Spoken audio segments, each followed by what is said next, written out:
Are you kidding me?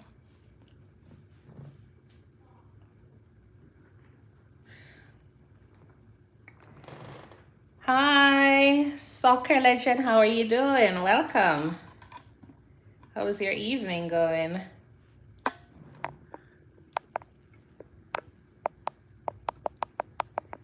Thank you for liking up the live. All right, let me go over here.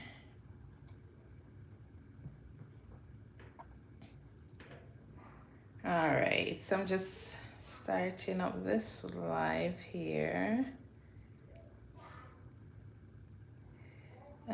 Get this board. I'm gonna use this one and turn the camera.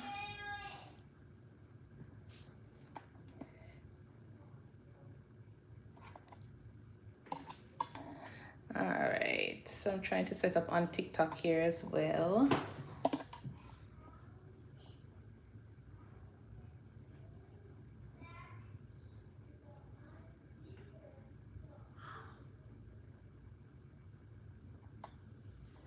Okay.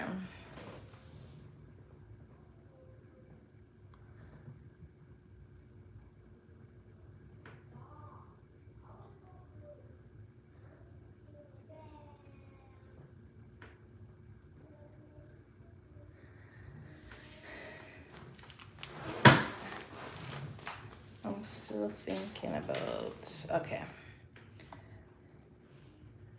Well, let me share this live out to a few persons.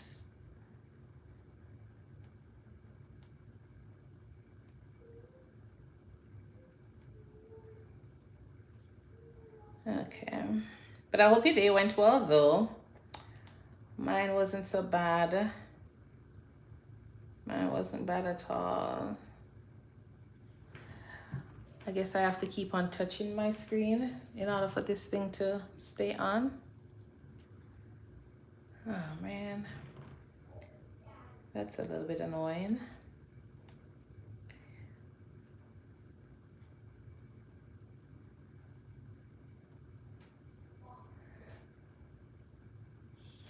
And how do I share? Okay, add to story.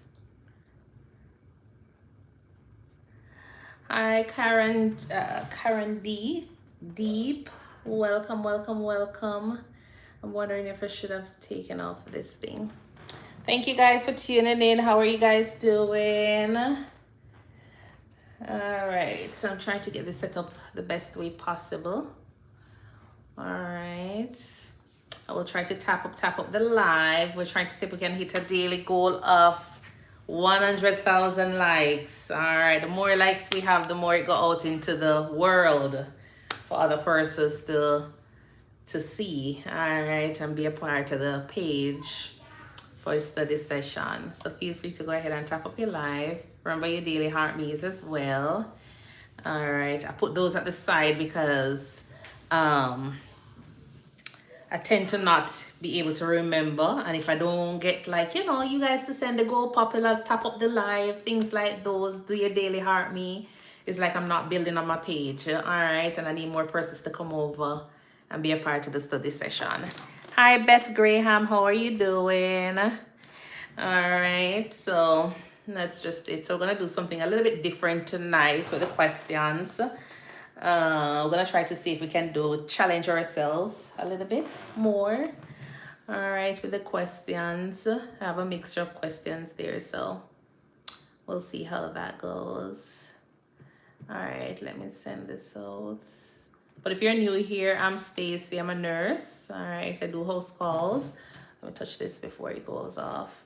I do host calls as a nurse practitioner, and in my spare time, I'm trying to be a content creator. All right, not necessarily in my spare time, but I'm trying to become a content creator. Hi, Tyrone. Thank you so much for tuning in. Thank you, That's So Ruthie, for sharing up the live. Appreciate that. All right, I do appreciate that.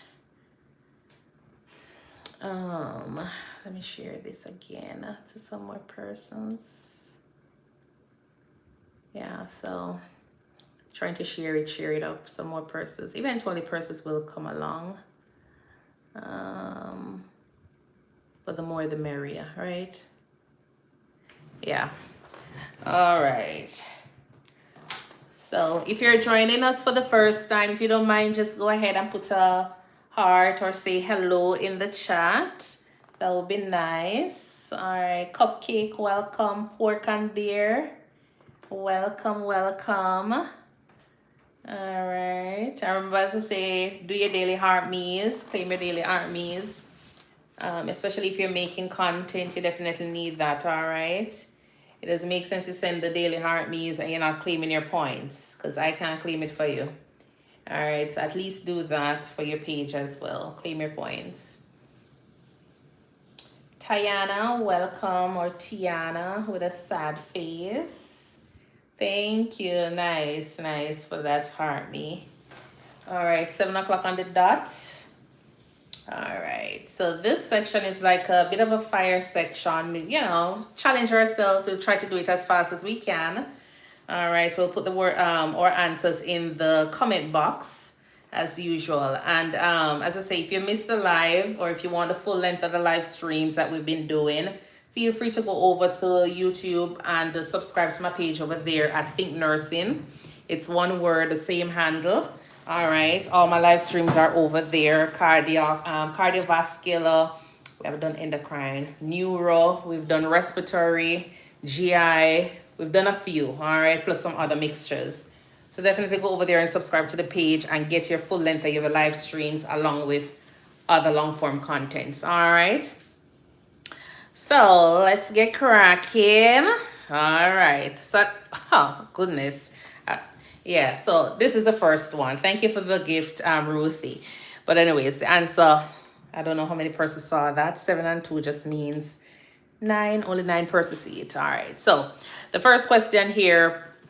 So you're going to tell, so basically all of this live stream is going to be related to pathophysiology. All right. So it's pathophys related. So let's just try and see how much we remember with that. So we're going to challenge ourselves and we'll try to just choose the diagnosis, all right, the diagnosis that goes with the signs and symptoms for this set of question. All right, so the first one is you're gonna have these signs and symptoms and you're gonna choose which of them is the correct one. So polyuria, polydipsia, weight loss, glucose of 320, which diabetes? Is it A, type 1, B, type 2, 3, or C, gestational, or D, diabetes insipidus? All right, Erin says type 1. Do we have anybody else who want to add to that? All right, and as I say, we're just going to speed through this one. I think this is about 20 questions. A, okay, nice, type 1. All right, and those are the classic symptoms of type 1 diabetes. All right, so polyuria, polydipsia, weight loss, glucose elevation, and yes, all righty. So let's go. Pulmonary congestion is a sign of which heart failure?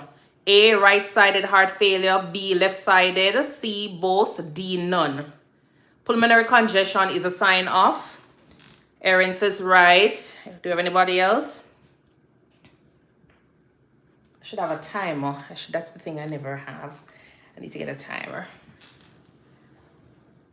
Okay, so that's so Ruthie says left. Do we have anybody on YT?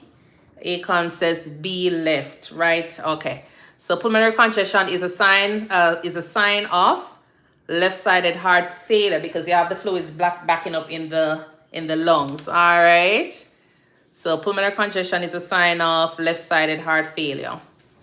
3, chronic bronchitis. Patient appears cyanotic and edematous. This is called A, pink puffer, B, cachexia, C, blue bloater, or D, jugular distension. That's okay, Erin. So chronic bronchitis patient appears cyanotic and edematous. This is called, so we have C, blue bloater, C, okay. Blue bloater. This is a classic chronic bronchitis appearance. All right, so let's pull it up. Chronic bronchitis appears cyanotic and edematous. This is called the blue bloater. Labs show high T3 or T4, low TSH. Which diagnosis is, what's the most likely cause for this one? A, Graves' disease, B, hypothyroidism, C, thyroid cancer, D, pituitary tumor. So labs show T3 or T4 elevation, low TSH. Most likely cause is A, Graves' disease, B, hypothyroidism, C, thyroid cancer, or D, pituitary. Anybody on YT wants to add in? Okay, could be C too. Okay, B. All right.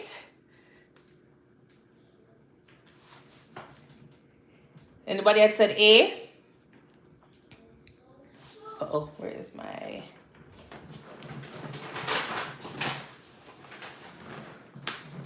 So high T3, T4, low TSH. So who had said C? Somebody had said C or B? Okay. Let me pull down this a little. B. Hypothyroidism. And then... So primary hyperthyroidism. All right.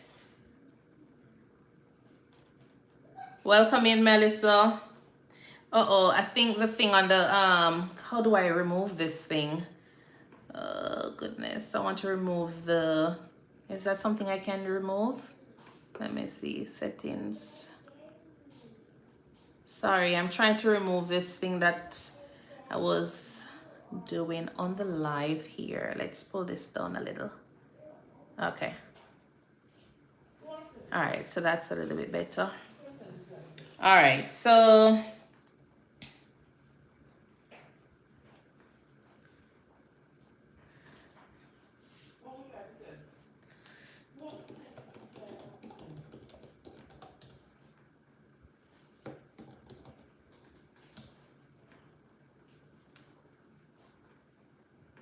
all right, so with your hyperthyroidism, all right, so the lab showed elevated T3 and T4 low TSH. In hyperthyroidism, you have too much. The thyroid gland is producing too much T3 and T4, all right? And you have your low TSH. So that is going to be your Graves or your primary hyperthyroidism, all right? Hypovolemia causes which type of acute kidney injury? A, pre-renal, B, intrinsic, C, post-renal, or D, chronic. Hypovolemia causes which type of acute kidney injury? A, pre-renal, B, intrinsic, C, post-renal, or D, chronic.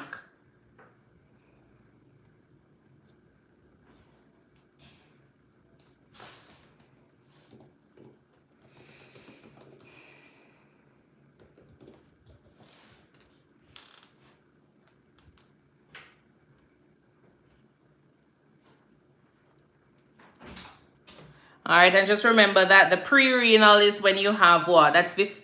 What is a pre-renal? Okay, so that's so Ruth, it says A, pre-renal. Do we have anybody else who wants to add something?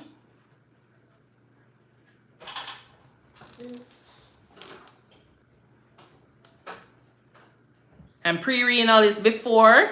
Just think of the before. Usually the cause is whenever you have like decreased blood flow to your kidney. All right. So anything like your heart failure, hypovolemia, things like those causes pre-renal acute kidney injury. All right. So let me read on these three for you. Let me pull that up. So pre-renal, some of the causes for before the kidney. All right. Common causes are hypovolemia, heart failure, shock, renal artery stenosis. The kidneys themselves are initially normal, but they aren't getting enough blood to function properly. All right. And it is reversible if the blood flow is restored quickly. So that's for the pre-renal. The intrinsic within the kidney, the cause is usually direct damage to the kidney itself, all right? And those are caused by like your acute glomerular nephritis, acute interstitial nephritis, or any prolonged ischemia, All right. And the key point to remember regarding your intrinsic is that the nephrons are usually injured. All right. So in the urine, you tend to find like your cast, your proteins, and the cells may appear as well. And then for your post-renal, which is after the kidney, all right, you have obstruction of urine flow. And the common causes are like your kidney stones, enlarged prostate, tumors, urethral strictures. And the blockage causes urine to back up, increasing pressure and damaging the kidneys. And this one is reversible if the obstruction is removed early. All right. So hypovolemia causes which type of acute kidney injury? It's going to be A, your pre-renal. All right. Low perfusion to the kidneys. Right-sided weakness, slurred speech, CT shows ischemic stroke, which is a likely artery affected there. A, ACA, B, MCA, C, PCA, or D, bacillar.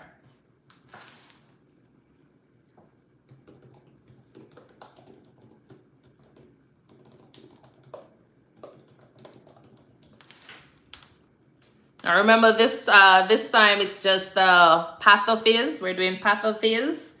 All right, so we'll just pick the brain a little bit to see how much we know with the pathophys. So right-sided weakness, slurred speech, CT shows ischemic stroke. The likely artery that is affected is which one? ACA, MCA, PCA, or the bacillar?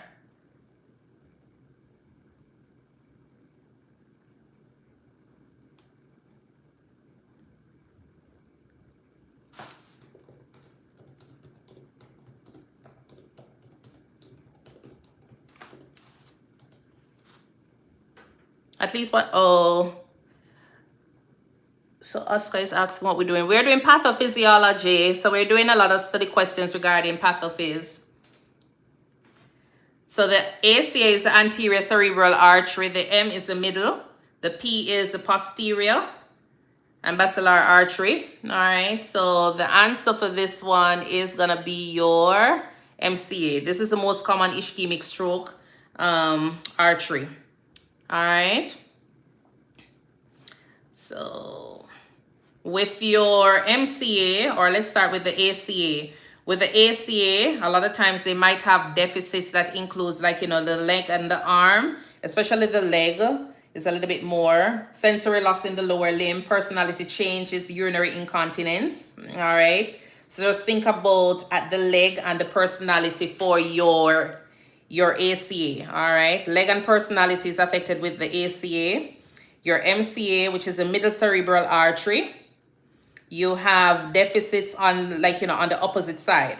So the face and the arm is greater than the leg weakness. So you have aphasia, neglect, visual field loss, and facial droop. So just think about your mouth, your face, and your arm for your middle. All right, your middle cerebral artery. And then for your PCA, which is a posterior, you have deficits such as your visual field loss, visual agnosia, where you can't recognize objects, and memory deficits. All right. And just think of pictures. All right. Picture vision, that one is lost. And then for your bacillar, you have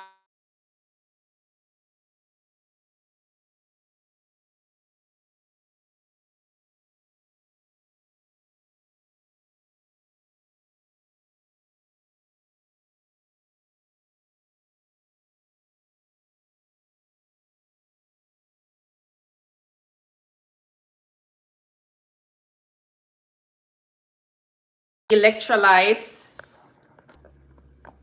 So we have AAA, hypokalemia. Okay. Hyperkalemia. All right. So just remember your peak T waves. Your peak T waves is associated with your hyperkalemia. All right. Hypokalemia is going to be like your depressed T waves or your flat T waves. All right. Somebody had said maybe it's D. Okay. Yeah, so it just think of your peak T waves there. All right. Muscle weakness, arrhythmias, peak T waves are your hyperkalemia. All right, let's move on. Severe sepsis lab marker. Which of these? A, white blood cell count of 8,000. B, lactate of 4. millimoles per liter. C, sodium of 140. D, hemoglobin of 13.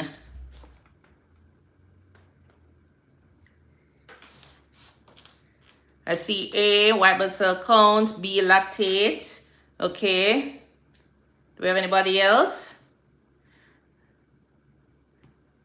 Remember to tap up the live, all right? Tap up the live so we can have this go out for to other persons. B, lactate, okay. Lactate 4.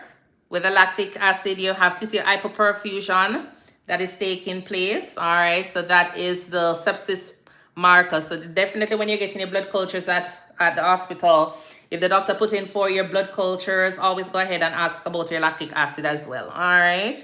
So your lactate is your severe sepsis lab marker. The main mechanism in asthma: A, airway fibrosis. B, alveolar destruction and inflammation.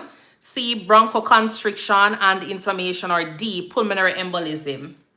I see C, bronchoconstriction and inflammation. Hi, Nadi. Amira says C. C, that's so Ruthie. Unstoppable Candy, definitely C. A lot of persons are saying. Somebody said V. All right. So let's see. C. All right. Bronchoconstriction and inflammation. Reversible obstruction. All right. I remember this is asthma. So the main mechanism here is bronchoconstriction and inflammation. All right. Low blood pressure, high heart rate, cool, clammy skin. What type of shock is this? A, cardiogenic. B, septic. C, neurogenic or hypovolemic. So low blood pressure, high heart rate, cool, clammy skin.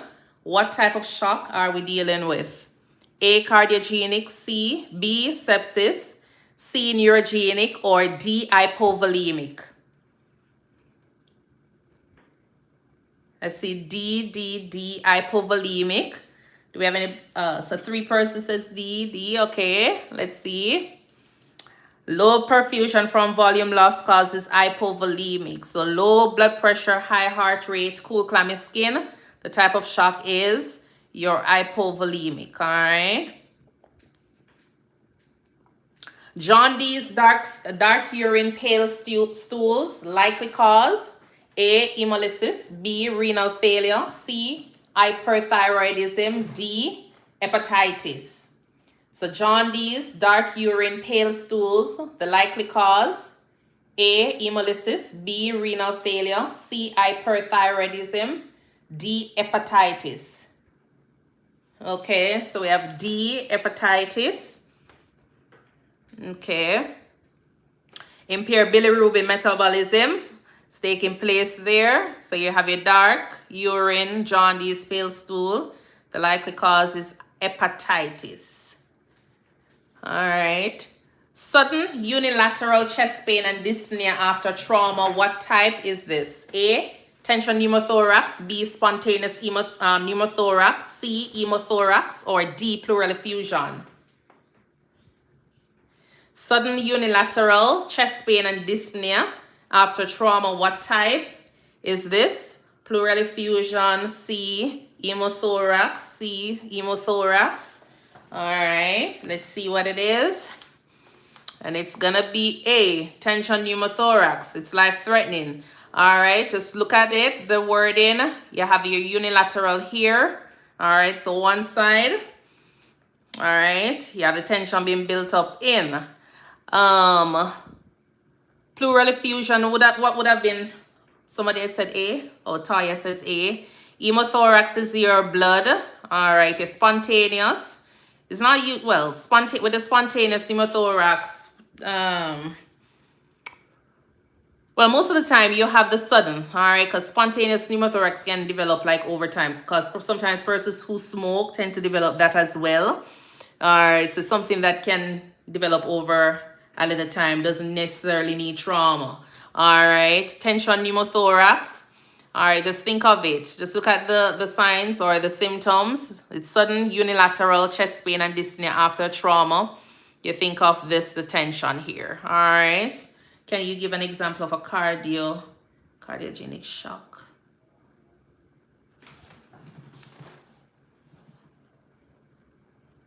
Cardio. For the cardiogenic shock, so always think of anything that is affecting like the heart itself. So your cardiogenic shock.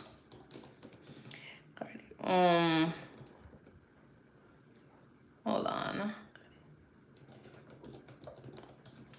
So usually it has to do with the mechanical. All right. So anything that is affecting anything to do with the heart. Hold on. So anything that like your myocardial infarction, your severe heart failure, cardiomyopathy, ventricular rupture, arrhythmia such as a VTAC, your V-fib, end-stage myocarditis, things like those can cause you to have cardiogenic shock. All right. So usually it's more of like pump failure that is going on for your cardiogenic shock. All right. So your tension pneumothorax, the life-threatening mediastinal shift, and it's usually unilateral. All right. Chest pain, and usually after trauma, a lot of time that happens as well. All right. Chest pain radiating to the left arm, troponin elevated. What's the likely diagnosis?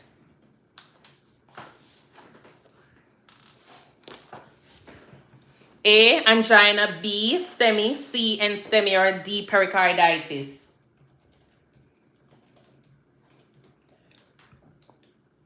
Let's see. B, STEMI. C, NSTEMI. Pericarditis. Well, A and B. All right. So chest pain radiating to the arm, troponin elevated. We're thinking about your STEMI. All right. Your elevation in your troponin. All right, with the NSTEMI, you're not going to have the elevation in your troponin levels.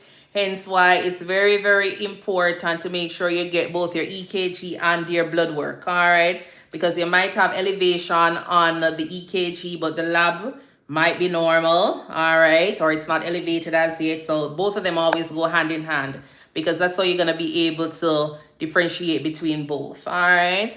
So the likely diagnosis is your STEMI because of the ST segment changes that is on your EKG. All right.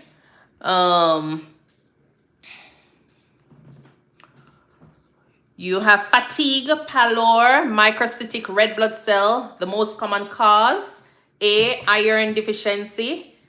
B, B12 deficiency. C, hemolytic anemia. Or D, aplastic anemia.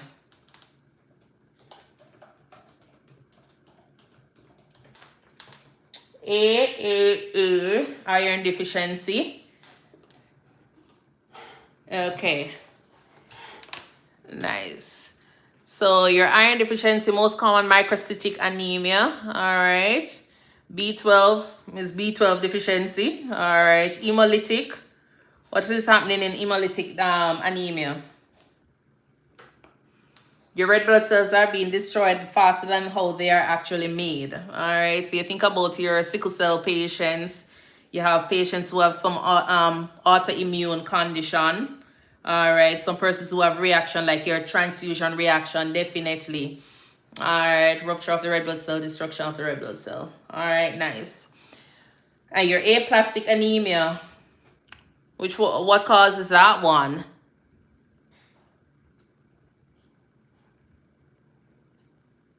What causes aplastic anemia? Deficiency of all cells, yes. So your bone marrow basically failing, not producing your different cells. Your red blood cells, white blood cells, your platelets. Yes, leukemia. All right, nice. Unilateral leg swelling, redness, pain, risk factor. A, hyperthyroidism. B, asthma. C, immobility. D, hepatitis. So unilateral leg swelling, redness, pain. What is the risk factor here? A, hyperthyroidism. B, asthma. C, immobility. D, hepatitis. So say C, immobility. What are we thinking about here in terms of a diagnosis?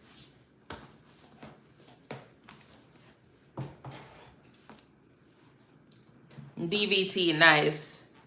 All right. Yes, C is the only risk factor. Okay, nice. Immobility, virtual triage. triad, stasis, hypercoagulability, and endothelial injury. All right. Persistent blood pressure greater than 140 over 90 increases the risk for A, stroke, B, MI, C, kidney disease, D, all of the above. D, nice. All of the above. All right. Chronic hypertension damages organs. So definitely all of the above here. And welcome, welcome, welcome. Remember to tap up the live. All right. As we go along. All right. Sudden dyspnea, pleuritic chest pain, hemoptysis. Most likely diagnosis. A, myocardial infarction. B, PE. C, pneumothorax. D, asthma attack. Oops, it's me. B. Okay. Carousel, welcome. B. Unstoppable says C, pneumothorax. Okay. All right. So the most likely diagnosis here is B, blockage of the pulmonary artery. All right. So you tend to have the sudden dyspnea, pleuritic chest pain, and blood. You're coughing up blood. All right. Pneumothorax is air in the lungs, the pleural space. All right. And then you have asthma attack. You have your MI there. All right.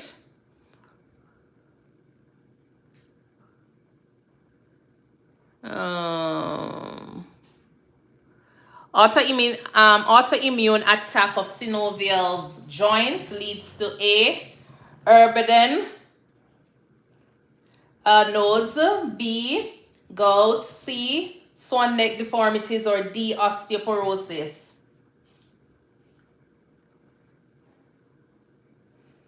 So autoimmune attack of the synovial joints leads to A, Urbidin nodes, B, gout, C, swan neck deformities, or D, osteoporosis. So D, B, D, osteoporosis, B, gout. Okay. Swan neck deformities, rheumatoid arthritis is all marked there.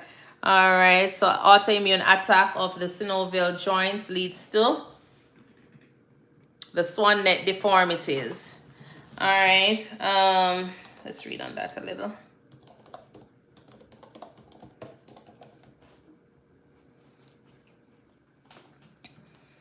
So it is when your finger joint when you have finger joint deformity. All right, the finger takes on the shape that looks like a swan's neck. All right. The most common cause is your rheumatoid arthritis. You have untreated mallet finger, trauma to the tendons or ligaments, or you can have SLE, all right, systemic lupus erythematosus. Never heard of it. Okay, all right. So swan neck deformity. All right. Demyelination in the CNS causes A, muscle weakness and vision problems, B, hyperthyroidism, C, renal failure, or D, MI. So demyelination in the CNS causes A, muscle weakness and vision problems, B, hyperthyroidism, C, renal failure, or D, MI. A, muscle weakness and vision problems, okay. So we're thinking, so CNS demyelination, all right, and just think of this part here, all right. So muscle weakness and vision problems, the cause is usually because of the demyelination in the CNS, all right. Slow nerve impulse. Yeah. So muscle weakness. Elevated LDL cholesterol increases the risk of A, atherosclerosis, B, stroke, C, MI, D, all of the above. Elevated LDL cholesterol increases the risk of A, atherosclerosis, B, stroke, C, MI, or D, all of the above. All right, D. Nice. Okay. All of the above. LDL contributes to plaque formation. All right, so increases the risk of your atherosclerosis, stroke, and your MI. Right lower quadrant pain, rebound tenderness, nausea. The likely condition: A, cholecystitis, B, appendicitis, C, pancreatitis, D, hepatitis.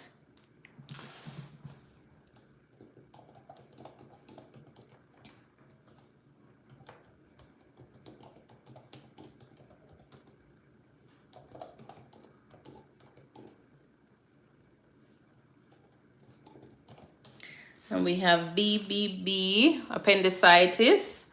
All right. So classic McBurn is point tenderness. All right. So that is going to be your right lower quadrant. Pain, rebound tenderness, and nausea.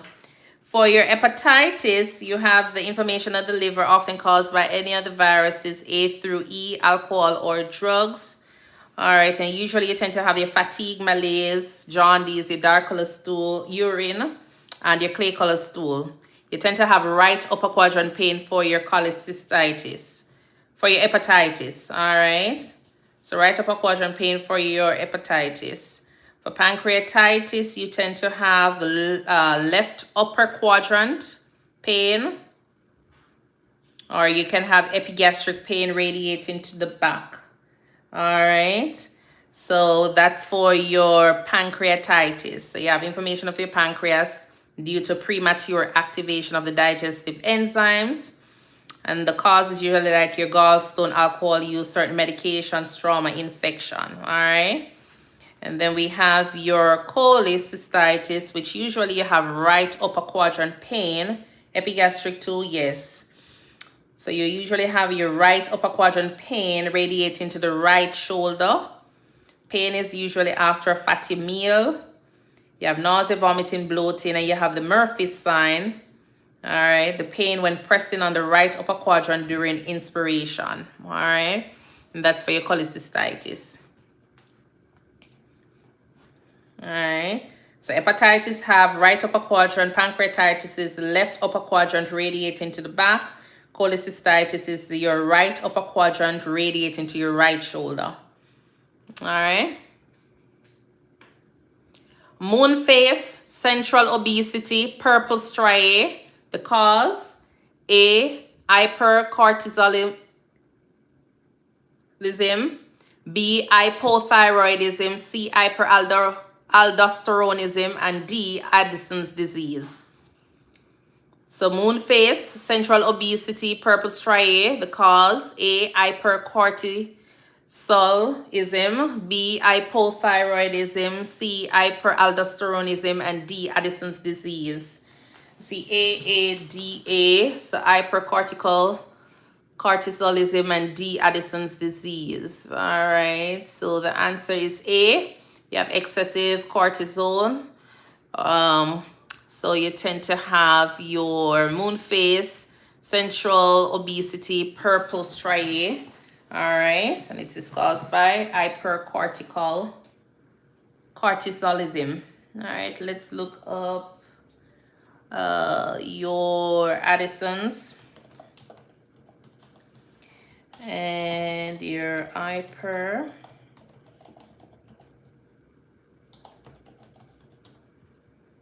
and all right.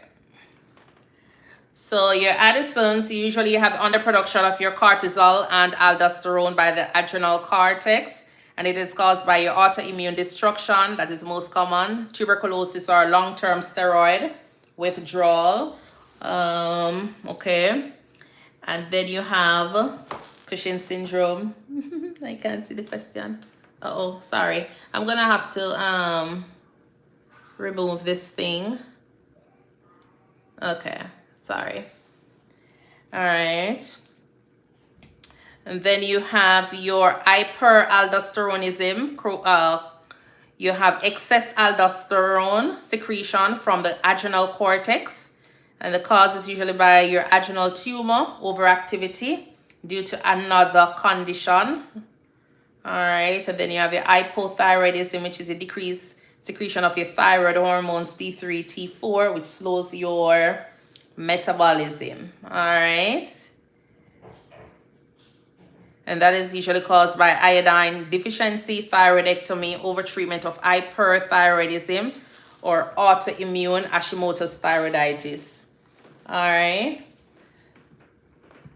So moon phase, central obesity, purpose striae. The cause is going to be your hypercortisolism. All right. Moon phase. Me? Oh, Lord. Fatigue, hypotension, hyperpigmentation, likely endocrine disorder, hyperthyroidism, Addison's disease, C, Cushing's syndrome, or D, diabetes.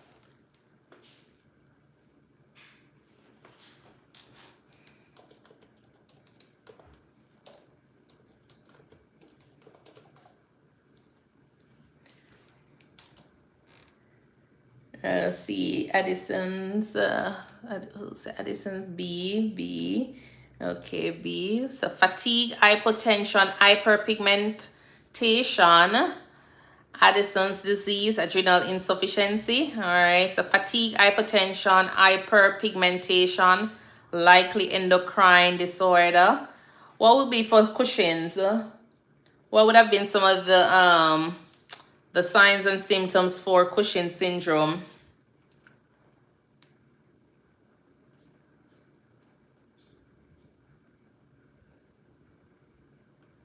The moon phase, yeah, the purpose striae, yeah. So back to this question up here. All right. Yes. All right. Nice.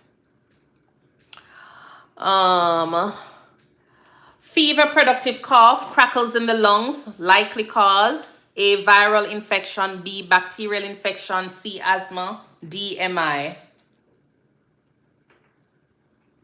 So fever, productive cough, crackles in the lungs, likely cause A, viral infection, B, bacterial infection, C, asthma, D, MI. B. Someone says A, viral. Okay. Bacterial infection, typical pneumonia presentation. All right. So fever, productive cough, crackles in the lungs, likely cause bacterial infection. All right. Heartburn, worse when lying down or after meals. Mechanism: A, delayed gastric emptying, B, ulcer formation, C, lower esophageal sphincter dysfunction, or D, gastric cancer. C. Okay. The LES dysfunction. Okay. So heartburn worse when lying down or after meals. The mechanism: C, LES dysfunction, acid reflux into esophagus. All right. So heartburn worse when lying down or after meals. Mechanism is the LES dysfunction. All right. Risk factors for fractures: low bone density, most common in young men, athletes, C, teenagers, or postmenopausal women.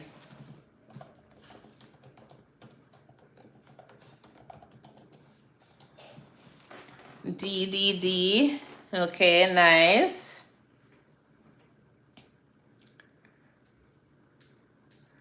All right, so you have a deficiency in your estrogen, which leads to bone mass or bone loss. All right, so you tend to have those persons more at risk for your fractures. All right, low bone density. So your postmenopausal women. All right, mostly risk fractures, deficiency, estrogen. Nice. Okay. All right. Fatigue, weight gain, cold intolerance, bradycardia. Lab finding: A, low TSH, low T3, T4. B, high TSH, low T3, T4. C, normal TSH. Oops, sorry.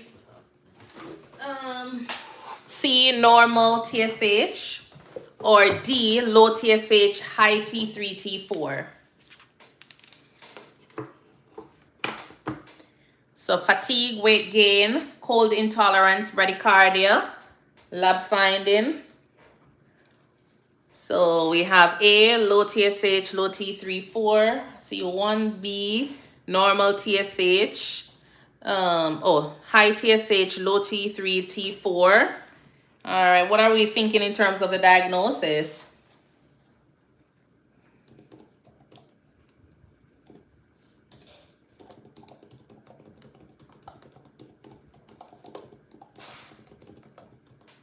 Hypothyroidism, Hashimoto's hypothyroidism. Okay, nice. All right, so whoever had said A, the high TSH, low T3, T4, primary hypothyroidism we have there going on. All right, so you have a decrease in your thyroid hormones, causes Hashimoto's thyroiditis, autoimmune, iodine deficiency, thyroidectomy, medications such as amiodarone, lithium. All right, tend to have fatigue, lethargy, weight gain, cold intolerance, bradycardia, constipation. Labs usually include your elevation in your TSH and your decrease in your free T4. You treat it with levothyroxine on an empty stomach in the morning, and you monitor your TSH and T4 answer. All right. So high TSH, low T3, T4. That was B. High TSH, low sorry. So high TSH, so the answer is B. So high TSH. Okay. All right. So high TSH, low T3, the answer is B. So I guess. Okay, congratulations, honeybee. Congratulations. Happy for you. Welcome, welcome, welcome. All right. I'm happy for you. So I guess the folks who said, yeah, so everybody was saying the hypothyroidism. It was just the answer down the bottom was different. All right, but congratulate honeybee, Anna, for me. How I do this thing again? So I can hear the little clapping. Let's see if I know how to do it. Sound effects.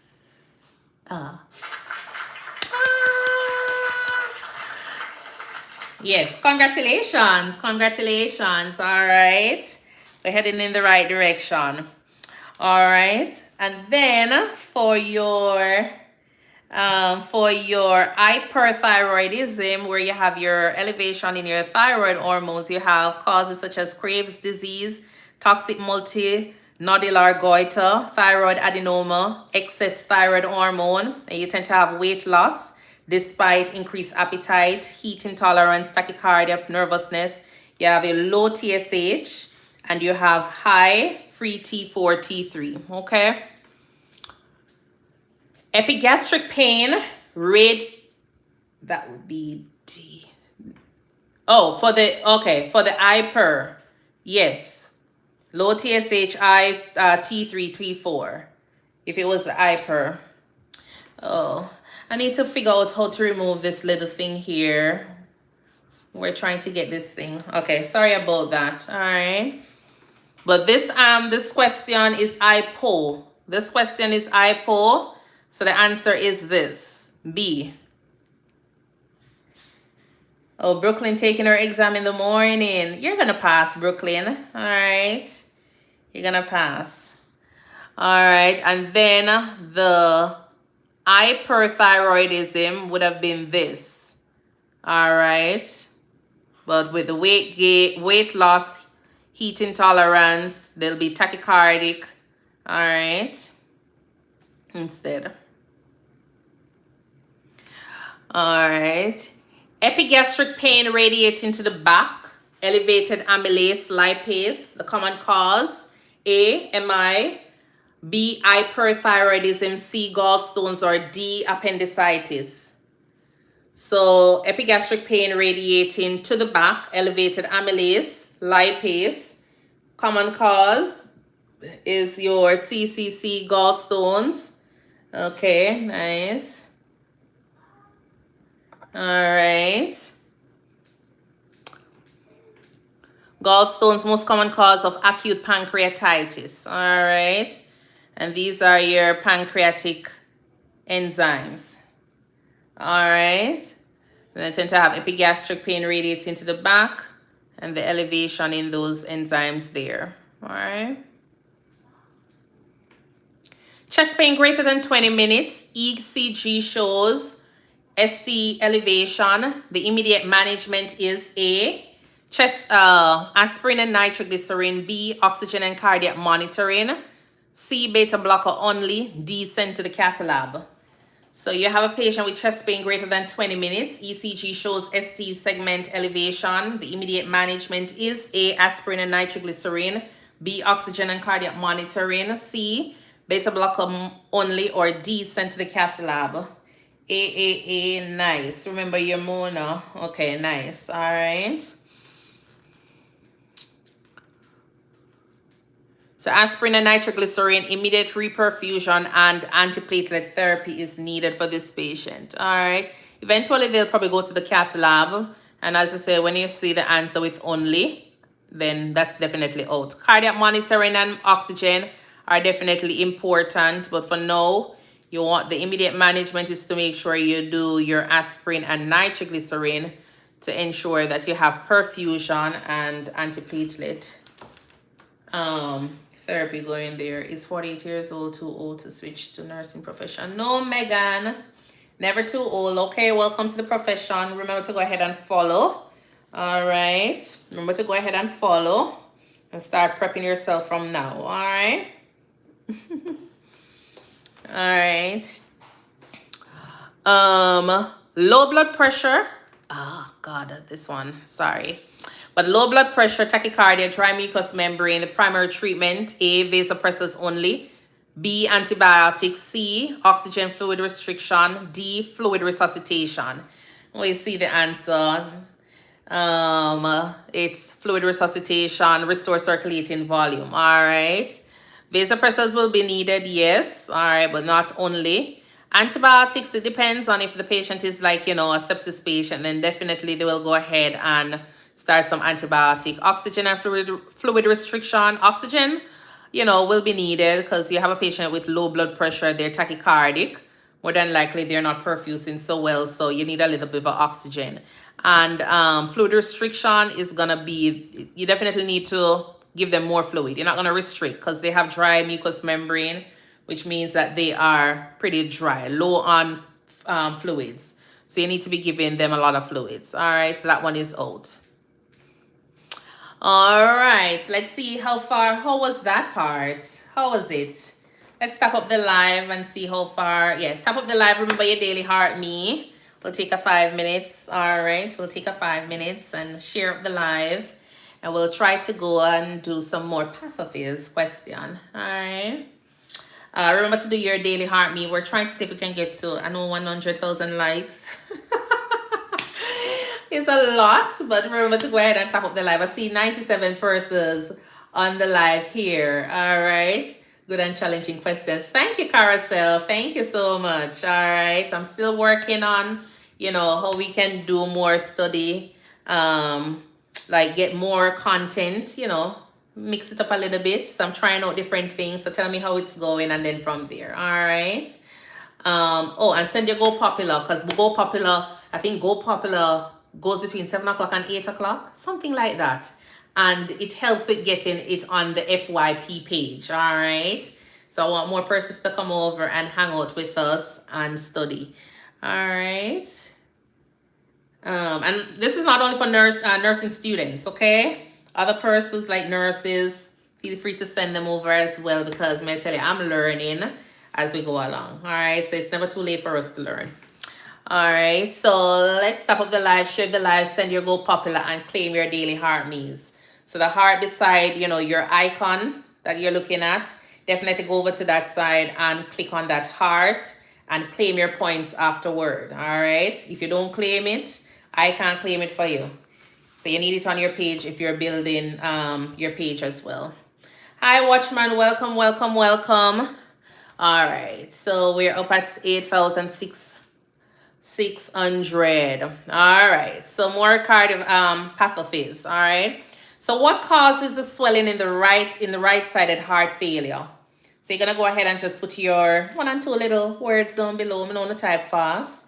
So we'll just look at the answers and then we'll just, you know. So what causes the swelling in right-sided heart failure? The congestion, okay. I remember this is pathophys, just the same, all right. Backup of the blood, okay. I wish I had a timer so we could actually do a little timer and see. All right, so just brainstorm what causes the swelling in the right side of the heart for heart failure when heart stop working. Oh, hold on there.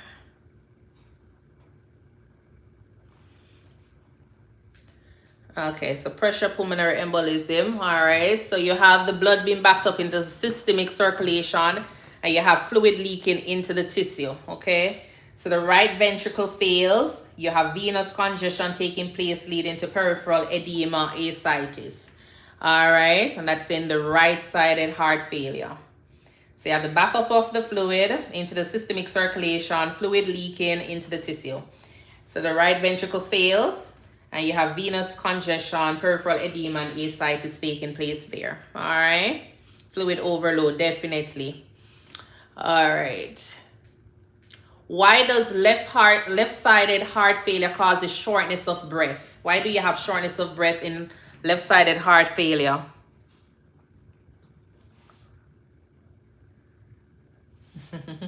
Back up into the lungs because of the fluid buildup. Nice, Brooklyn. From, let me see if one more, lung congestion because blood backs up into the lungs. Yes, all right. So the fluid is backed up into the lungs. So the left ventricle can't pump blood effectively.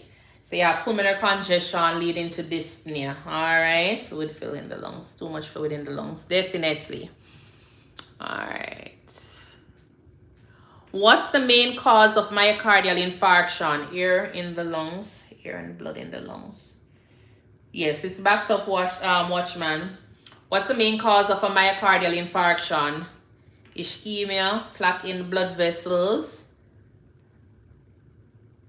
Okay, so oops, it's me. See your plaque in the blockage, ischemia, atherosclerosis, coronary artery ischemia. So definitely you're looking at your blockage, all right?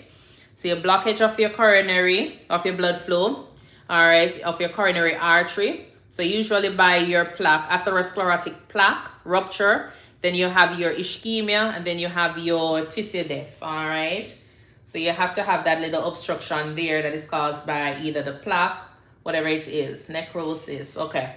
So definitely you'll have the rupture, then the ischemia, and then the tissue death, all right? And this is for what causes myocardial infarction.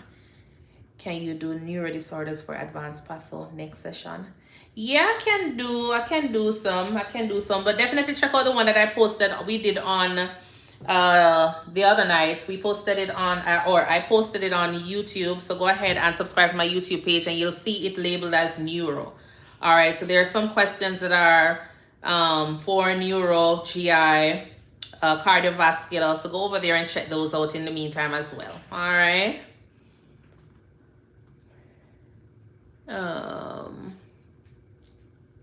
What lab value confirms a heart attack? So what lab value confirms a heart attack? Let's see, BUN, troponin, BNP. So the BNP is for your heart failure. All right, BNP is for your heart failure. Your BUN is for your kidney. But the lab test, all right, we're looking at the lab value. What lab value confirms a heart attack? We're talking about your troponin, all right? Lab value, blood test, your elevated troponin. So the troponin is released when the cardiac muscle is damaged, all right? So it is the best indicator when it comes down to your cardiac muscle. So if you're supposed to choose between your CKMB and your troponin, if they give both options, choose your troponin level, all right?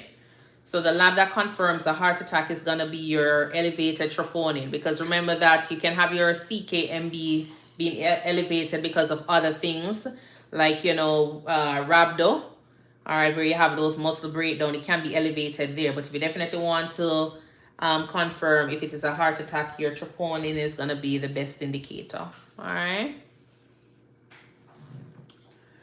What happens in COPD to oxygen and the CO2 levels? So what happens in COPD to oxygen and CO2 levels? I see they're lower, decrease to 88%. So CO2 increases, O2 decreases. All right. So I see persons using it drop, decrease, yeah. So definitely your oxygen decrease and your CO2 increases. So you have to be very, very careful when you think about, you know, administering their oxygen, all right? So CO2 increases and your oxygen decreases. So airflow obstruction leads to CO2 retention and hypoxemia, all right? Yes. All right. What's the main pathophysiology difference between chronic bronchitis and emphysema? What's the difference between chronic bronchitis and emphysema in terms of pathophysiology? Yes, so definitely the venturi mask would be the best device for oxygenation for those patients, for your COPDs. So what's the main difference in terms of the pathophys between chronic bronchitis and emphysema? Emphysema is ear trapping, coughing, and mucus. Mucus in the lungs for bronchitis. Okay. So just remember that with bronchitis, you have the mucus and the inflammation, and the emphysema, you have alveolar destruction. All right. So both pathophys, so bronchitis is inflammation of the bronchioles, and emphysema is mucus built up in the alveoli. All right, so that's the main difference between both. All right, so I saw where it says cough and mucus. Okay, one is alveolar, nice. All right, so bronchitis as elasticity bears down for emphysema. Yes. Who is the blue bloater? Who is the blue bloater and who is the pink puffer?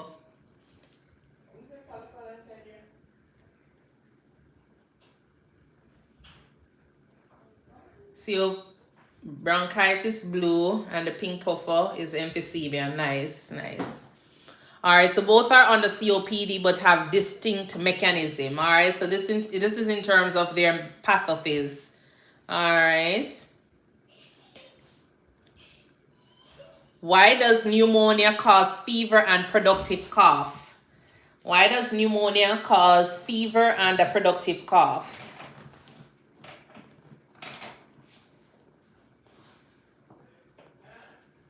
Why does pneumonia causes fever and productive cough? Due to the buildup of fluid and infection, bacteria, infection, nice. All right. Infection, mucus, bacterial causative agent that causes mucus buildup due to breakdown of bacteria. Infection in the lungs, bacterial infection, nice. All right. So inflammatory response to the infection in the alveoli. So alveoli fill with fluid and white blood cell, impair gaseous exchange taking place. All right. So you have the presence of the bacteria and the buildup of the fluid.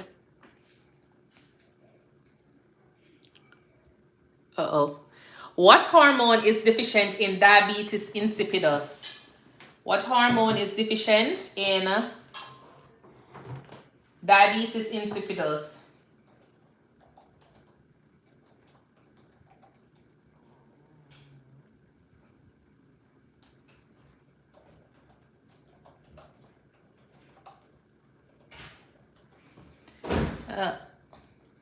ADHD, ADH.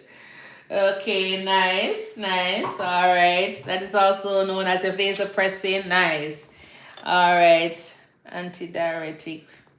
ADH. Okay, so nice. All right. So you tend to have, so your ADH, antidiuretic hormones, low ADH leads to excessive urination and dehydration.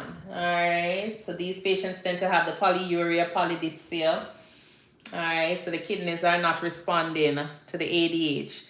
A very potent vasoconstrictor. Nice, nice. All right. So for these patients, you definitely want to be doing what? Water toxicity symptoms. Good to know for this. Okay. So the key signs and symptoms you definitely want to know is like your polyuria, polydipsia. You talk about, your nocturia, dehydration, like your hypotension. All right, so you want to do strict intake and output for these patients. All right. All right. What causes exophthalmos in hyperthyroidism? Yes, oops, it's me. Monitor strict intake and output for that patient. Fire Kush, welcome. All right. So what causes exophthalmos in hyperthyroidism? Pressure in the back of the eye. Nice. All right.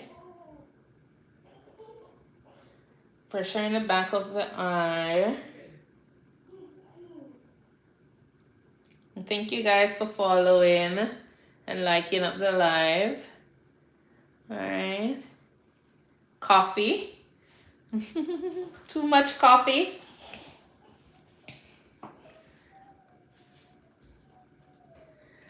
All right. So it is seen in Graves' disease. All right. So it's an autoimmune inflammation behind the eyes, usually seen in Graves' disease due to antibodies stimulating the thyroid tissue. All right.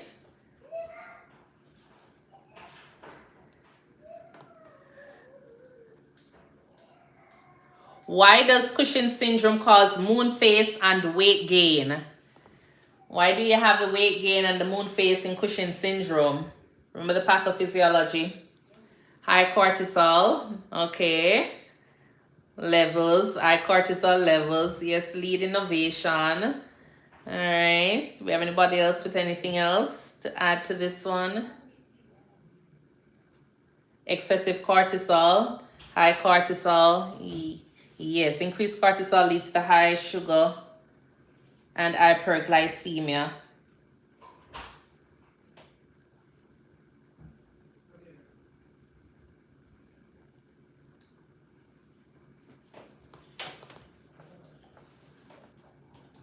All right.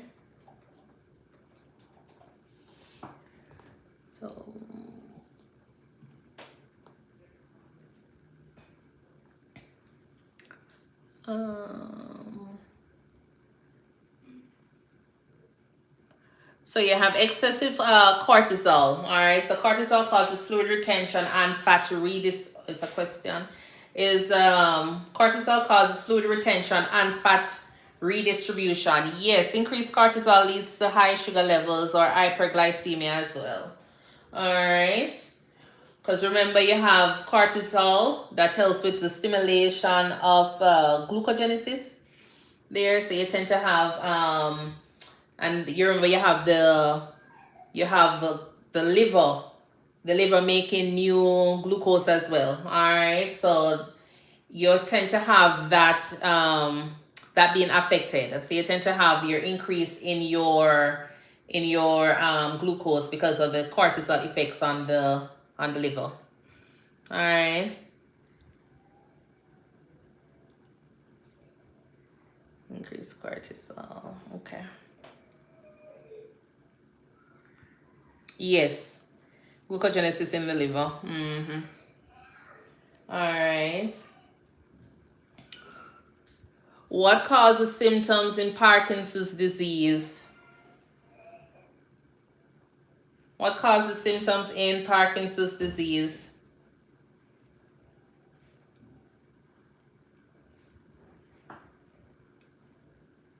Low dopamine, okay. Dopamine. All right, so loss of dopamine producing neurons. Decreased dopamine leads to movement issues like tremor or rigidity. Lack of dopamine. All right, nice. Low dopamine and increase ACH. No dopamine in the park. Okay. All right. What's happening during stroke? What happens during stroke?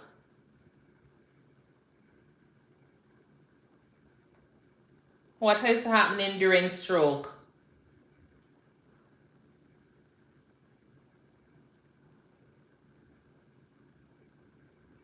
Ischemia, not enough oxygen in the brain. Okay.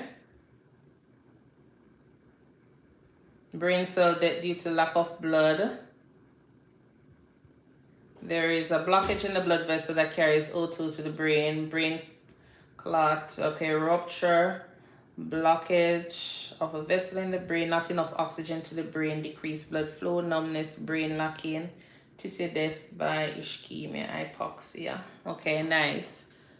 So, interrupted blood flow to the brain, either ischemic clot or hemorrhagic bleed. All right, leading to hypoxia. Okay.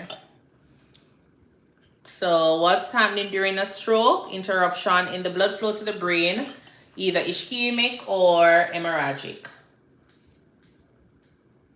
Why do patients with increased intracranial pressure have bradycardia and hypertension?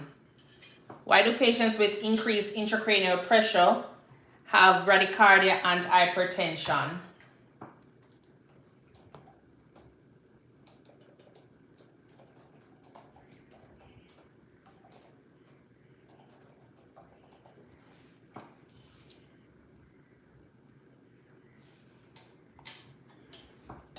Why do patients low output but the body trying to compensate?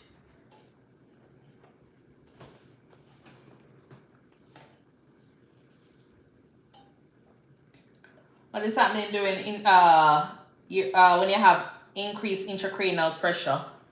Okay, so Cushing's triad. Intracranial pressure. So it's basically the pressure inside the skull. Alright.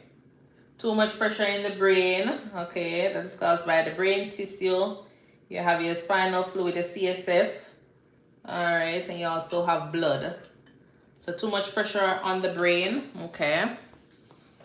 So Cushing's triad, the body compensates for the pressure by raising blood pressure and lowering heart rate. All right, so normal intracranial pressure is 5 to 50 millimeters of mercury. Elevation is usually whenever it's greater than 20 millimeters of mercury, and that is considered to be a medical emergency. All right, so the causes of increased intracranial pressure is trauma, head injury, hemorrhage, tumors, brain tumors, stroke, ischemic or hemorrhagic infections, meningitis, hydrocephalus, where you have increased CSF, edema, where you have brain swelling. All right, the early signs are headache, vomiting, altered mental status changes, pulmonary changes, papilledema. And then the late signs are your Cushing's triad, which is the bradycardia, hypertension, where you have the widened pulse pressure, irregular respiration. All right, yes, infections such as meningitis can cause it as well, Sarah. All right, you have seizures, posturing, and loss of brainstem reflexes, where you have coma and then death. All right, and those are the late signs. So for this patient, definitely monitor the level of consciousness. You look at their pupils, vitals frequently. Monitor for strength and coordination, and observe for vomiting, headache, seizure activity. Keep their bed at 30 degrees to promote venous drainage. Keep the neck midline. You maintain airway oxygenation. Minimize stimuli. So light and noise, you want to decrease those. You administer mannitol or hypertonic solution to help with reducing cerebral edema. And they monitor the intracranial pressure. And you also manage fluids and electrolytes. All right.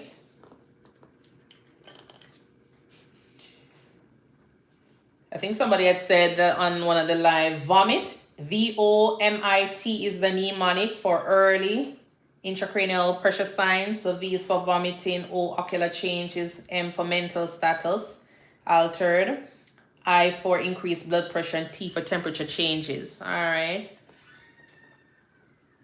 Okay. Why does liver failure cause jaundice? All right. Remember, we're looking at the pathophys. Why does liver failure cause jaundice? Not a problem. Oops, it's me. Red blood cell breakdown, buildup of bilirubin. Okay. Cirrhosis. Because buildup of bile. Okay. Inability to process bilirubin.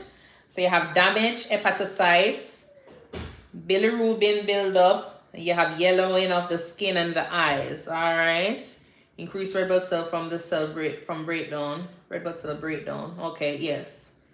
Accumulation of bile in the gallbladder. Kernicterus. All right. So inability to process bilirubin. Why does liver failure cause jaundice? Because you have the inability to process bilirubin, damaged hepatocytes, bilirubin buildup, and yellowing of the eye and the skin, which is the kernicterus. All right. What causes uremic frost in end-stage renal disease? What causes uremic frost in end-stage renal disease?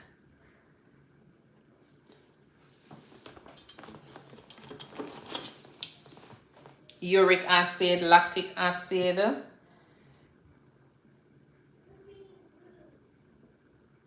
Uric acid, yes.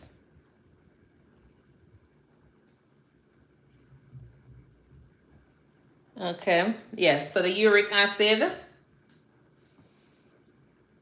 Urea crystals excreted through the skin. All right.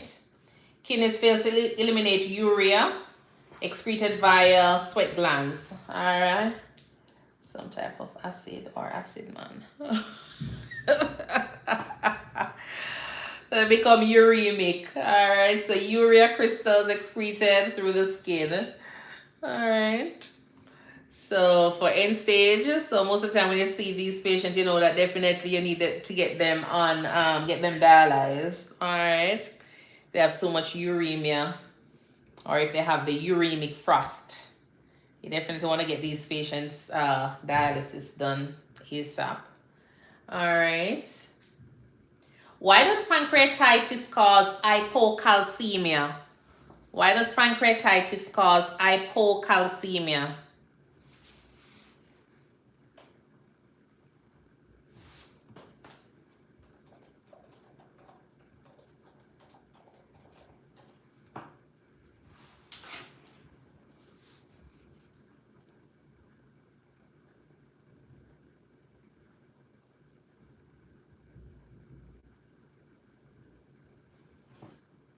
All right, so fat necrosis binds to calcium. All right, you have released fatty acids from damaged pancreas, trapped calcium ions. All right, so why does pancreatitis cause hypocalcemia? Fat necrosis binding to calcium. All right, so the released fatty acids from damaged pancreas gets trapped calcium ions.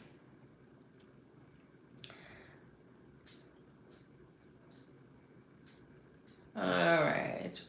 What causes tremors in Parkinson's disease? Did we do this question earlier? What causes tremors in Parkinson's disease?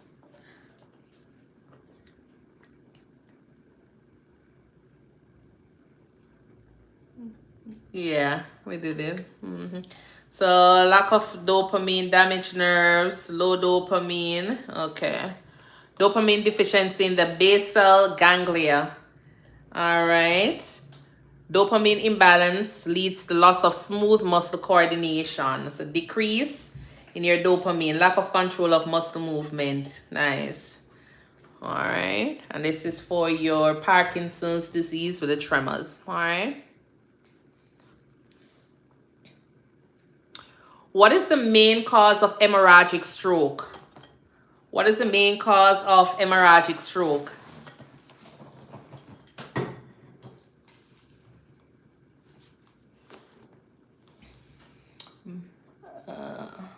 So hypertension, burst of the blood vessel in the brain, okay? But what causes it? Loss of blood. What causes the hemorrhagic stroke? All right. Bleeding. So the rupture of a cerebral blood vessel. So usually uncontrolled hypertension or aneurysm. All right. So yes, hemorrhagic stroke is bleeding, having to do with bleeding. But what causes the bleeding? Blood pressure too high, and then you have the blood vessel, you know, rupturing. All right. So increased blood pressure. So let's go back to it. What is the main cause? The main cause of the hemorrhagic stroke or the brain bleed is going to be your increase in blood pressure or your aneurysms, AVMs. All right, nice.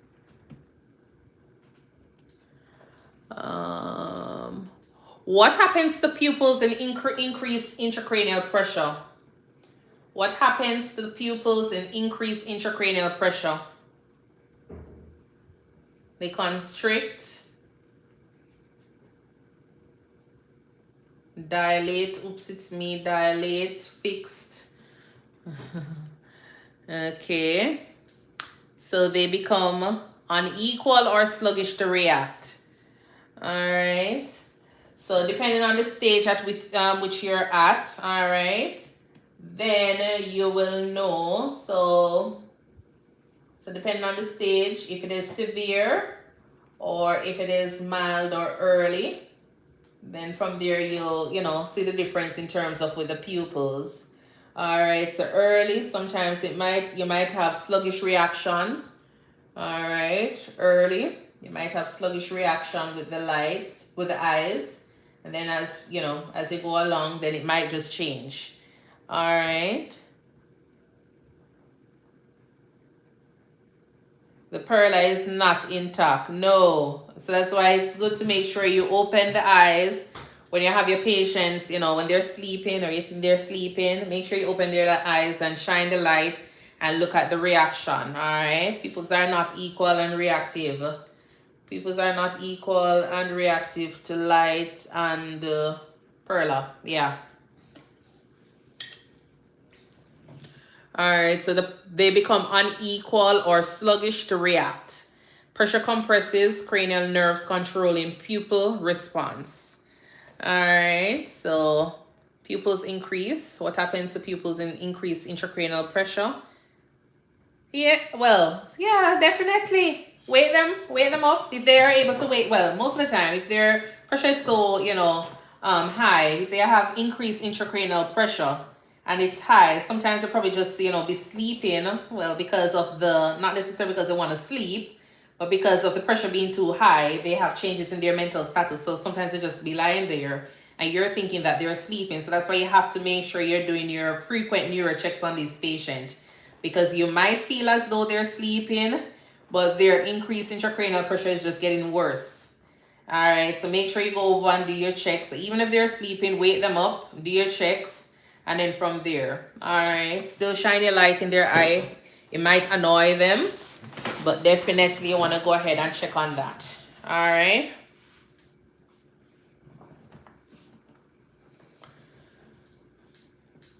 Why do patients with, that will be cranial nerve 3.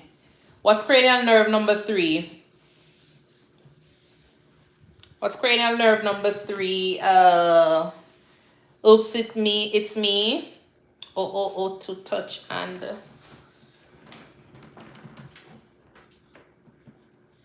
breakdown of the muscle.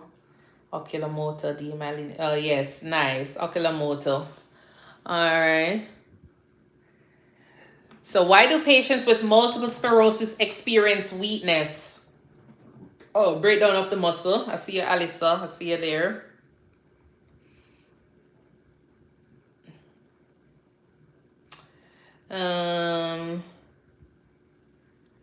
Why do patients with multiple sclerosis experience weakness? Demyelination, nice, okay. All right, so demyelination of the nerve fibers. So you have loss of myelin slows or blocks nerve impulse transmission. Yes, Abby. All right, so demyelination of the nerve fibers.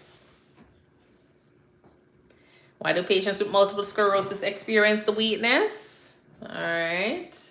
The loss of the myelin slows or block nerve impulse transmission. The myelin sheath. Yes. Thank you for the gift, Sansan. Thank you. And thank you for tuning in. All right. Remember to tap up the live. And if you're new here, go ahead and follow me on TikTok as well as on YouTube at ThinkNursing.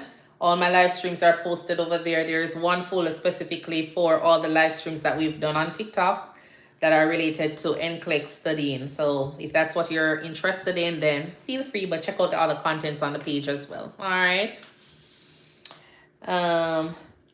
Okay, no problem. Not a problem. Thank you guys, Sansan. All right. Why does asthma cause wheezing? And thank you for the heart me as well. All right. Why does asthma cause wheezing? Inflammation, constriction of the bronchioles, constriction, inflammation. Okay. All right. I remember, use up your keywords, the keywords for your pathophys. So bronchoconstriction, constriction, nice. Inflammation of the smooth muscle of bronchioles that constricts them, nice. All right. Okay, inflammation that leads to constriction of the bronchioles. All right, so airway narrowing due to bronchoconstriction, inflammation and smooth muscle contraction, reduce airflow. All right, thank you for those gift as well. All right, so why does asthma cause wheezing? Because you have the narrowing of the airway due to bronchoconstriction. All right. What causes the pink frothy sputum in pulmonary edema? Why do you have the pink frothy sputum in pulmonary edema?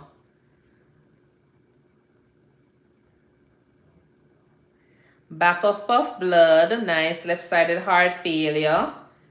Okay.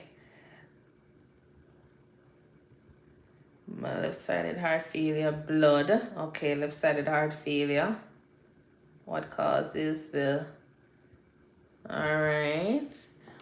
So fluid leaking into the alveoli mixes with air and blood, seen in left-sided heart failure due to increased pulmonary pressure. All right, so the pathophys behind it is the fluid is leaking into the alveoli, mixing with air and blood, hence why you have the pink frothy sputum in pulmonary edema. So what causes it?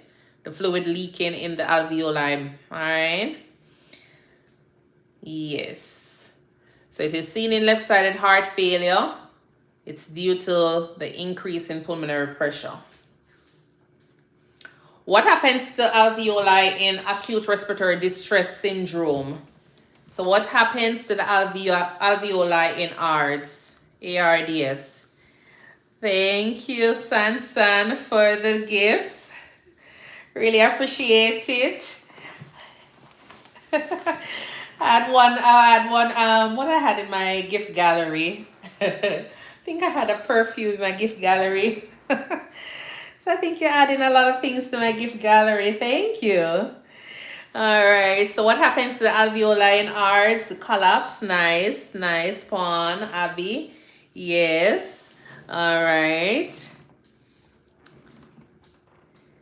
So they collapse and fill with air, with fluid. All right. So what happens in ARDS?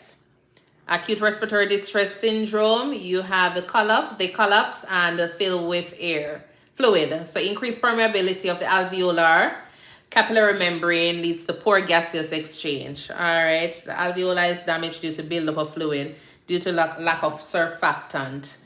All right, and a lot of what patients are usually suffering from ARDS or due to the lack of surfactant. What age group a lot of times will tend to have that happening? Your neonates, nice, yes. All right, your neonates, your premature babies, yes. All right, so they tend to have that. Yes, all right. Yes, and in adults as well. Yes, Tinia. Yes, Tiana. All right. Adults as well. But a lot of times the premature, your premature babies are the ones that you'll notice that have the lack in that surfactant and suffering from ARDS a lot. All right. Why do patients with chronic hypoxia develop club fingers? We know what club fingers is.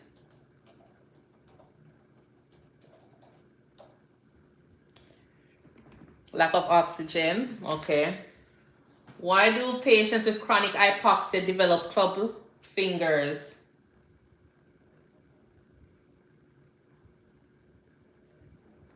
No perfusion, lack of oxygen, decreased oxygen, prolonged restriction of blood flow. Alright. So long-term low oxygen causes tissue changes and capillary growth. Alright, common in COPD or cystic fibrosis. Persons with lung cancer tend to have it as well. Bronchiectasis patients tend to have it. So it is the loss of the normal angle between the nail and the nail bed. All right. You'll tend to see it a lot, insufficient oxygen for long periods of time. Yes. All right. Cystic fibrosis. So true. Saw this with a COPD patient. Yes, definitely. You'll see them a lot with the COPDs when you look at their fingernails. Yeah. All right. So cystic fibrosis is a genetic disorder caused by the mutation in the CFTR gene, leading to thick, sticky mucus in the lungs, the pancreas, and other organs. All right. To autosomal recessive inheritance. So usually you have defective chloride channels leading to impaired chloride and water transport. They tend to have thick, which leads to thick mucus, which tends to obstruct the airway. All right, so you need to encourage these patients to be always drinking like a lot of fluids to help with that mucus that they're building up. All right. Chronic lung infections and malabsorption are also common. Digestive system too. They do sweat test to diagnose cystic fibrosis. Okay, nice. I don't think I've ever treated anyone with this. But you have to encourage a lot of fluids. You have to do a lot of fluids and suctioning for these patients. All right. So they tend to have the respiratory symptoms they tend to have are like the chronic cough, sputum production, wheezing. For the GI, because of the pancreatic insufficiency, they tend to have the and physiotherapy as well. Yeah, chest physiotherapy is very, very important for these patients. Postural drainage, yes. All right. You have pancreatic insufficiency, which leads to fatty stool called steatopyria. All right. They tend to have failure to thrive, poor weight gain, malabsorption, things like that happening. All right. So basically you have sticky mucus in the lungs, the pancreas, and other organs. But a lot of times with the respiratory, they have the cough, the increased mucus production. And so you have to make sure that you're always maintaining, patency of their airway, making sure that you're doing your chest physiotherapy. That is going to be like the hallmark in terms of the management. You want to suction them, adequate fluid to help with loosen up that secretion as well. All right.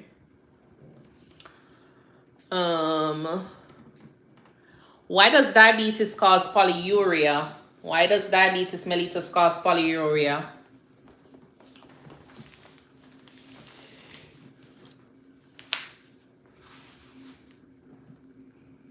Why does diabetes cause polyuria, which is the excessive urine? Why do they pee so much? What is happening for those diabetic patients?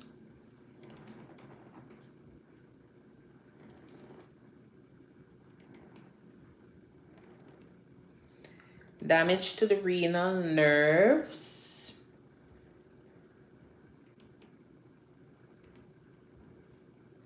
Why does diabetes cause polyuria?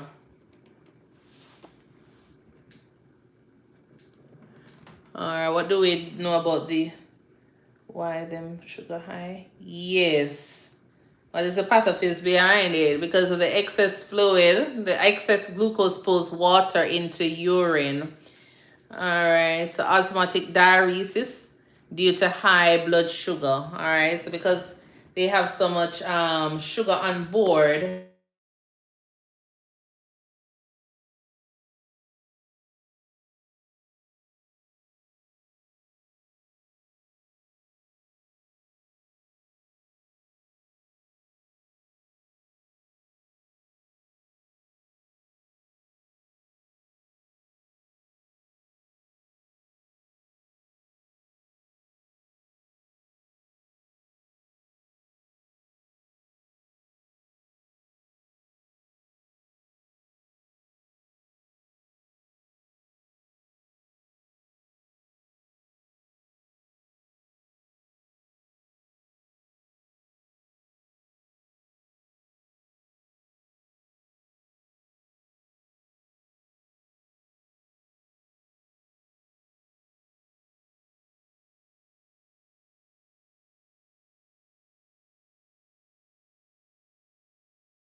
what's the difference between type 1 and type 2 diabetes pathology? One can't create insulin and one is insulin resistance. Okay. Type 1, pancreas doesn't make insulin at all. Yes, so one cannot produce insulin. Good night, chosen and ever blessed. Welcome. All right, Kiza, welcome. All right, so what's the difference between type 1 and type 2? Type 1 cannot produce, autoimmune is type 1, and type 2 is caused by insulin resistance. Okay, type 2 is caused by insulin resistance, too little insulin. Type 2 is insulin resistance, okay. All right, autoimmune and the food. So 2, sometimes they're producing small amounts, but it's just not enough. So type 1 is autoimmune disease, where the body attacks its own insulin producing cell. Good. All right. Okay. So type 1, no insulin. All right. Type 2, insulin resistance. So in type 1, it is from autoimmune destruction, and type 2 is from the receptor defects. Type 1 manifests at birth. Okay. And then type 2 is more of a lifestyle. Okay. All right. So these are pretty good answer. All right, so type 1, no insulin. Type 2, insulin resistance. The rationale behind that is that type 1 is from your autoimmune destruction. All right, and type 2 is from your receptor defects, okay? All right. What hormone is elevated in Addison's crisis treatment? What hormone is elevated in Addison's crisis?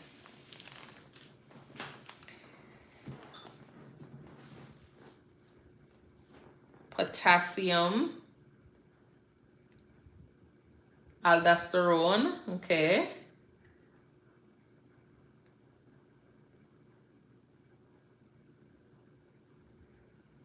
Potassium. One more. So what hormone is elevated in Addison's crisis treatment?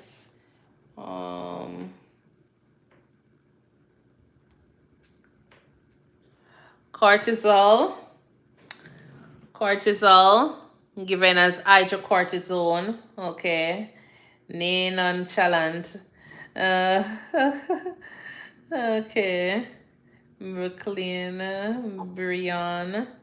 Okay, so Corticotropic hormone. Oh, I thought it was asking something else. Okay, no problem. 3 dots. 3 dots in the red car, no problem. All right, so cortisol. So what hormone is elevated in Addison's crisis treatment? The cortisol. It is given as hydrocortisone. Crisis is due to adrenal insufficiency, so you need your cortisol replacement. All right, so what hormone is elevated in Addison's crisis treatment? It's the cortisol, given as hydrocortisone. All right, so because you have the adrenal insufficiency, you need to replace the cortisol. All right. All right. Why do hyperparathyroidism patients get kidney stone? Why do your hyperparathyroidism patients get kidney stone?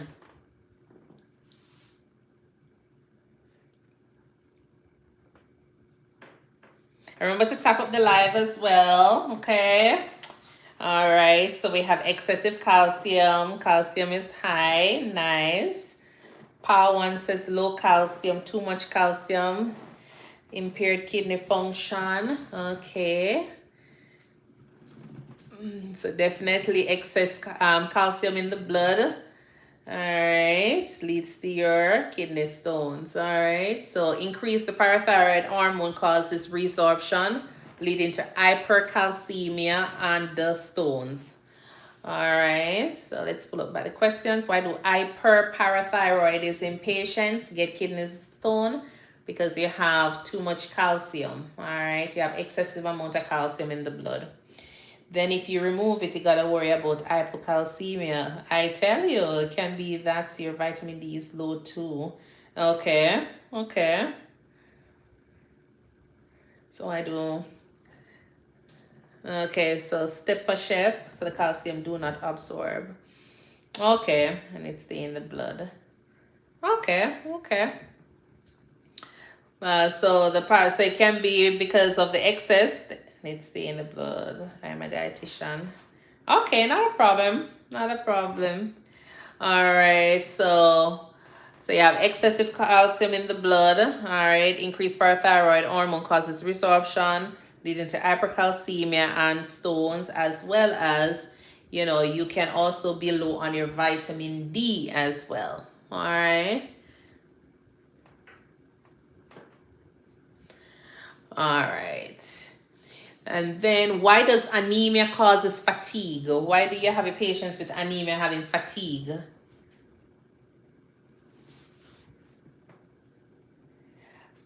All right, remember for the folks who haven't completed their daily heart meals, please I'm asking you to go ahead and just click on the heart beside your name or my name, all right, and do your daily heart meals, all right? Click on it and claim your points.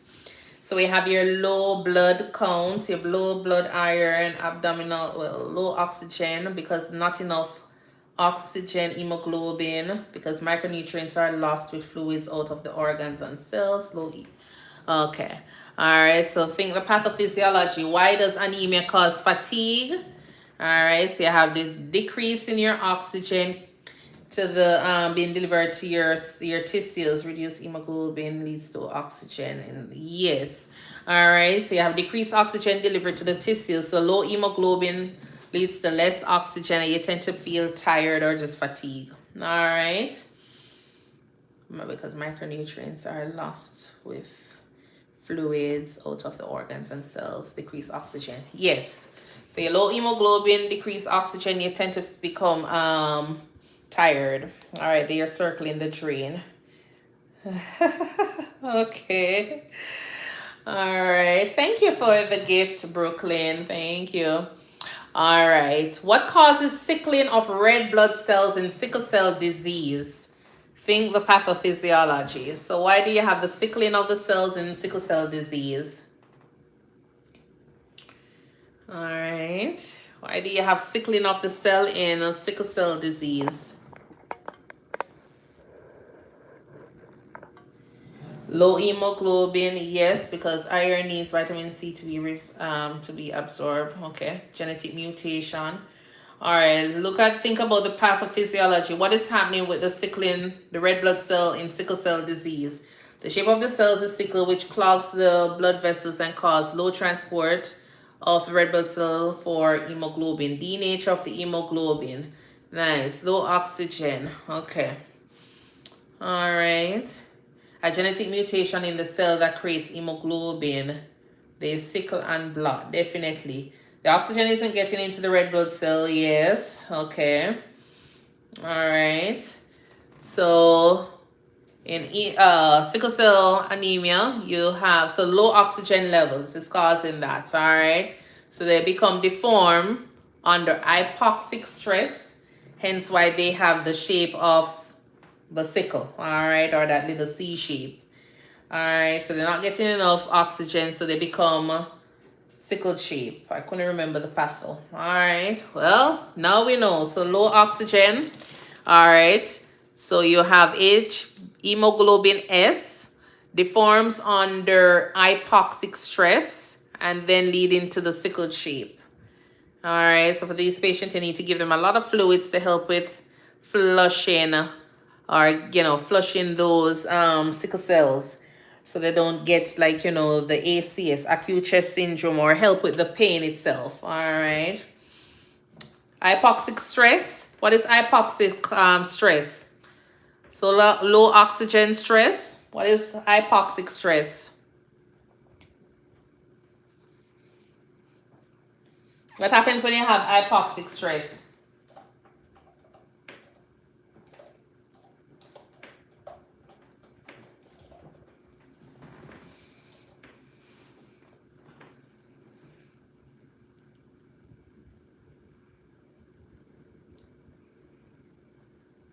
Basically, yeah. So when you have you don't have enough oxygen being delivered, so you have hypoxia, you had insufficient oxygen to meet the body's needs. All right. So you have the hypoxia there. So you're not having enough oxygen being delivered to your tissues, despite you having adequate amount of blood flow. So what is gonna happen is that you're gonna have the body activating the different stress response because of that. All right. So tissue ischemia, everything, you're probably having pain, so these patients tend to have a lot of pain because of that, because of the hypoxia. All right. Hi, Daron. How are you doing? All right. So tissue ischemia, severe lack of oxygen. Yes. All right. Why does polycythemia vera increase the risk of stroke? Thank you, Panther Walk. All right, thank you. Why does polycythemia vera increases the risk of stroke?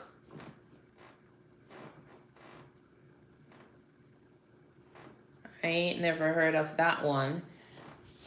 You've never, because of the size of the red blood cells, I don't think, increased clotting.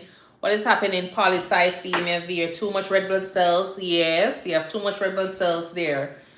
Viscosity of the blood taking place, too many red blood cells being produced. All right, so yes.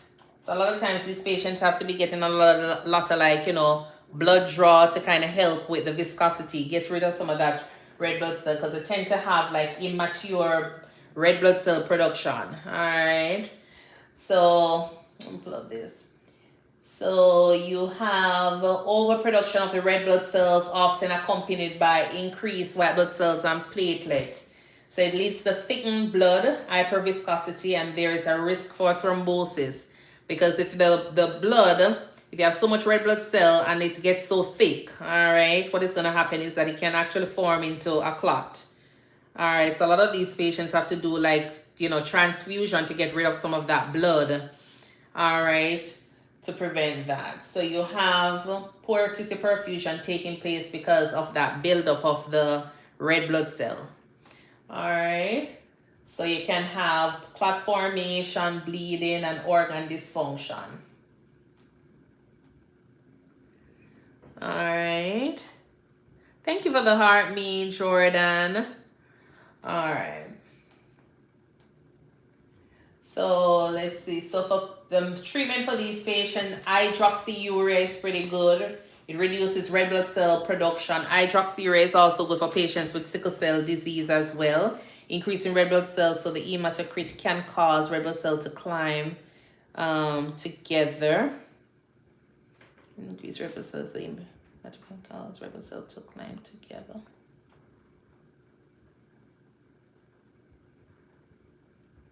Or blood thinners. So yeah, sometimes they're on like, low dose of aspirin. Sometimes they can be on low dose of aspirin to help with, those platelet there, the clumps. Okay. So increasing red blood cells, so the hematocrit can cause red blood cells to come together.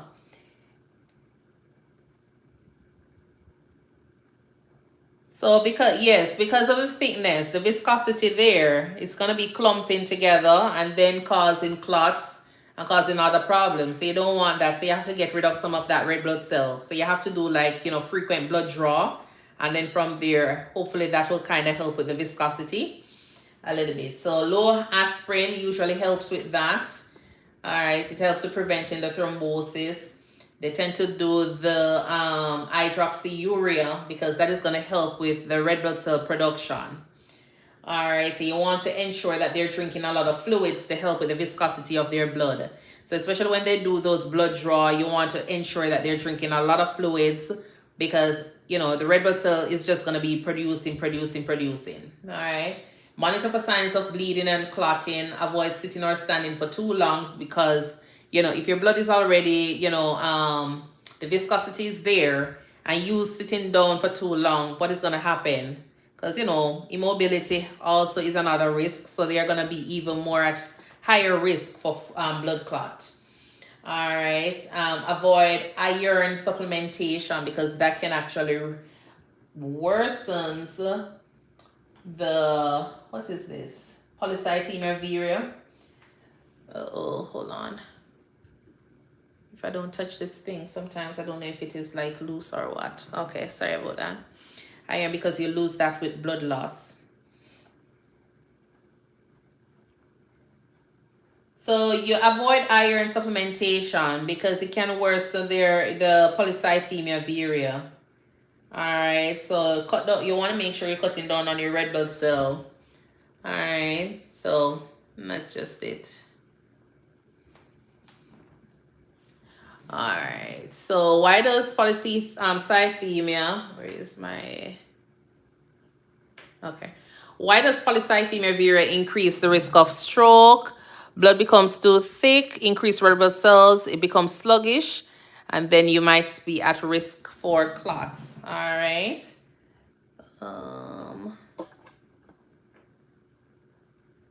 Okay. I'll move that over there. What is the main problem in hemophilia? What is the main problem in hemophilia? Increased viscosity. Yes, Pawan. All right. What is the main problem in hemophilia?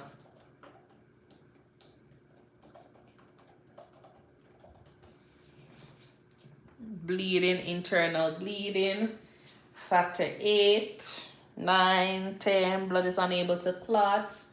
Okay. All right. Increased bleeding. So the main problem in hemophilia is the deficiency of your blood clotting factors. All right. Blood is unable to clot. Yes. So you have deficiency with your 8, 9, and 10.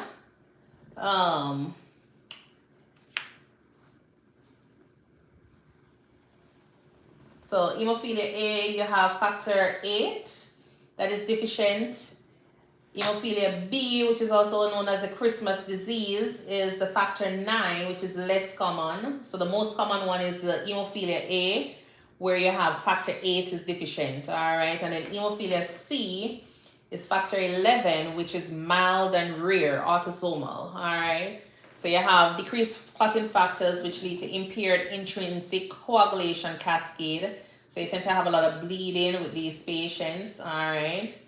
So be on the lookout for those. Always make sure you're checking your PT, PTT, platelet, and factor assay, which usually confirms the type and severity. All right.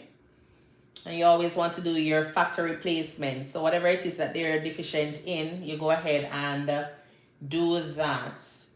Desmopressin is a medication that is used for mild hemophilia A, all right?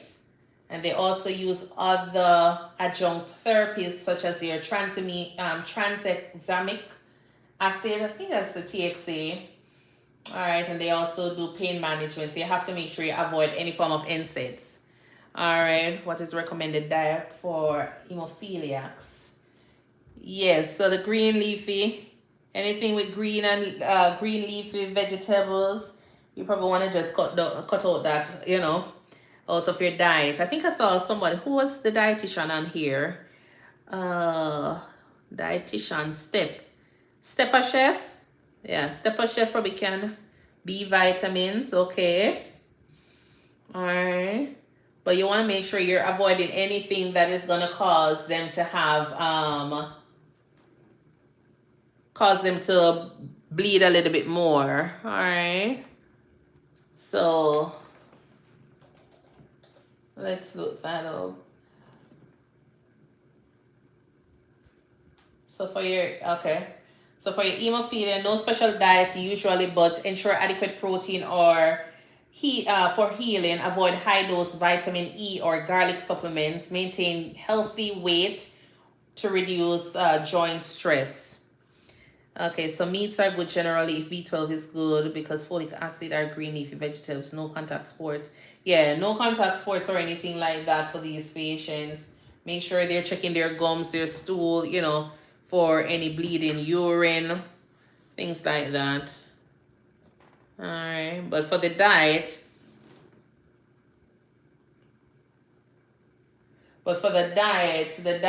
it says that there is no specific diet for them. All right, there's no special diet. Just avoid high dose vitamin E or garlic supplements. All right, and then from their soft toothbrush, yes, no hard brush, helmets, things like those. All right. Why does acute kidney injury cause hyperkalemia? Why do you have high potassium in acute kidney injury patients? What is happening? What is happening in terms of pathophys with acute kidney injury and your high potassium? Okay, so you have a buildup. Okay, so you have a buildup of it. Kidney can't get rid of, so definitely live. All right, the kidneys cannot get rid of your potassium because of that reduced GFR, because the potassium is stored in the kidney. Okay, all right, so remember we're looking at the pathophys. Why does acute kidney injury cause hyperkalemia? Why do you have the buildup? So the kidneys can't excrete the potassium because of the impairment, all right, with their filtration. So it leads to potassium. So kidneys lose the ability to filter excess potassium, low potassium diet. Yes, all right, definitely. These patients, you want to watch them like a hawk because, they'll be at risk for their arrhythmias. When kidneys fail, it loses its strength to filter proteins, potassium, and phosphorus, definitely. So these patients, depending on what their numbers are and how they're doing, well, this is acute. Depending on how their numbers are and how they're doing, then, they can decide on the modalities, different treatment option for these patients. All right, so what would you use to treat this patient? If the patient has hyperkalemia, what would you use to treat this patient? And adjust diet in potassium. Definitely, oops, it's me. All right. So how would you go about with treating this patient? Okay, so dialysis, insulin, fluids. Oh, put a question mark beside the fluid. But insulin, yes. Loop. Okay, so if they have like, the excess fluid on board, definitely you want to go ahead with your diuretics to pull some of that. I can't throw the medication for it. Calcium gluconate, Caxolate, makes you use the bathroom. Caxolate, yes, lead innovation, IV calcium, definitely. All right, so that's how you treat your hyperkalemia. All right, so you want to do your IV insulin, your calcium gluconate, your K-oxalate. Sometimes they'll do the albuterol inhaler as well. And make sure you get your dextrose as well. All right. So your cocktail and ECG monitoring, definitely. All right. But in terms of a medication wise, it's your insulin, calcium gluconate, your glucose, and your K-oxalate. And sometimes your albuterol inhaler. All right. What causes metabolic acidosis in renal failure? What causes metabolic acidosis in renal failure?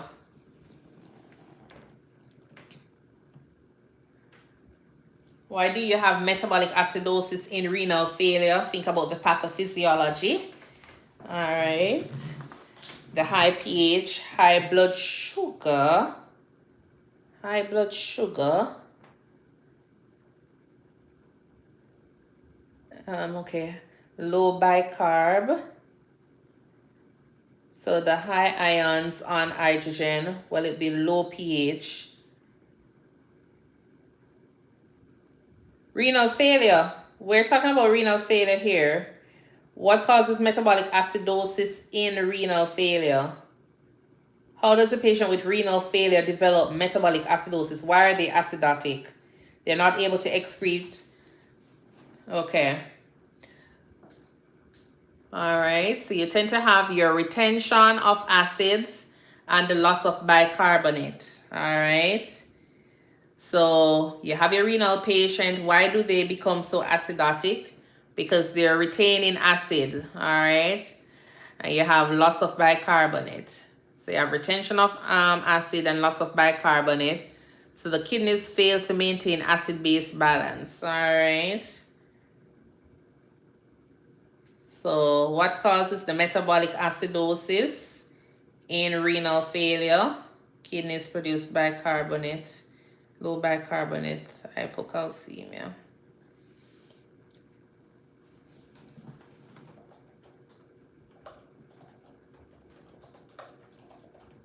All right.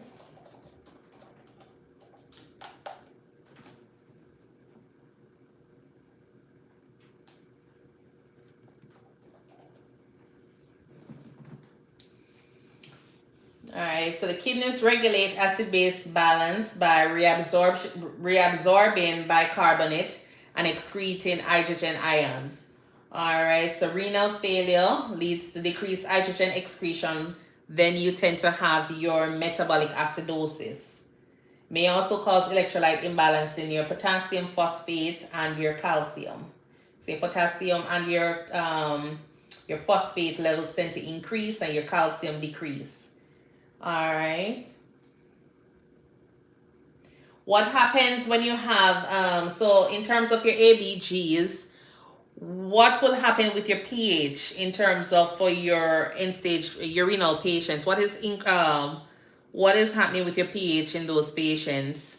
Is it high or low? It will increase. So, okay, so Dorian says it decrease, and Marie says decrease. Definitely it's going to be low. All right, so they're going to be acidotic. All right. Yes, acidotic. And then if the bicarb, what is going to be happening? So the kidney cannot absorb enough, reabsorb, the bicarb there. What is going to be happening?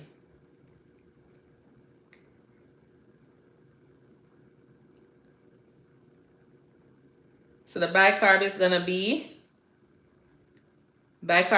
out of range. It's going to be low. Three dot and the red car. Yes. Your bicarb is going to be low. All right, because the kidneys cannot reabsorb enough. Oh, Lord. Let's get this back up. Okay. And then for your PaCO2, all right, your respiratory system, how are they compensating? Is it going to be high or low?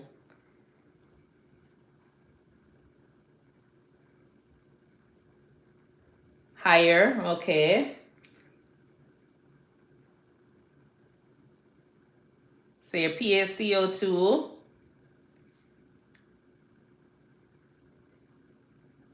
So they're ventilating. So a lot of times they're ventilating. So which direction? Is it going to be high or low? It's going to be low. It's going to be compensating. It's going to be low. Abril says normal, normal. All right. So the respiratory system is going to compensate by hyperventilating. So that's going to be low. All right. So the pH is going to be acidotic. The bicarb is going to be low, and the PaCO2, because they're blowing off, it's going to be on, they're compensating, so it's going to be low. All right.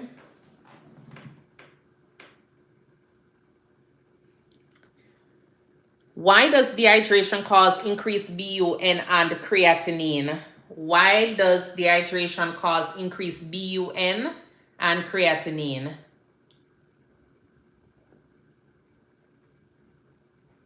Lack of fluids, nice.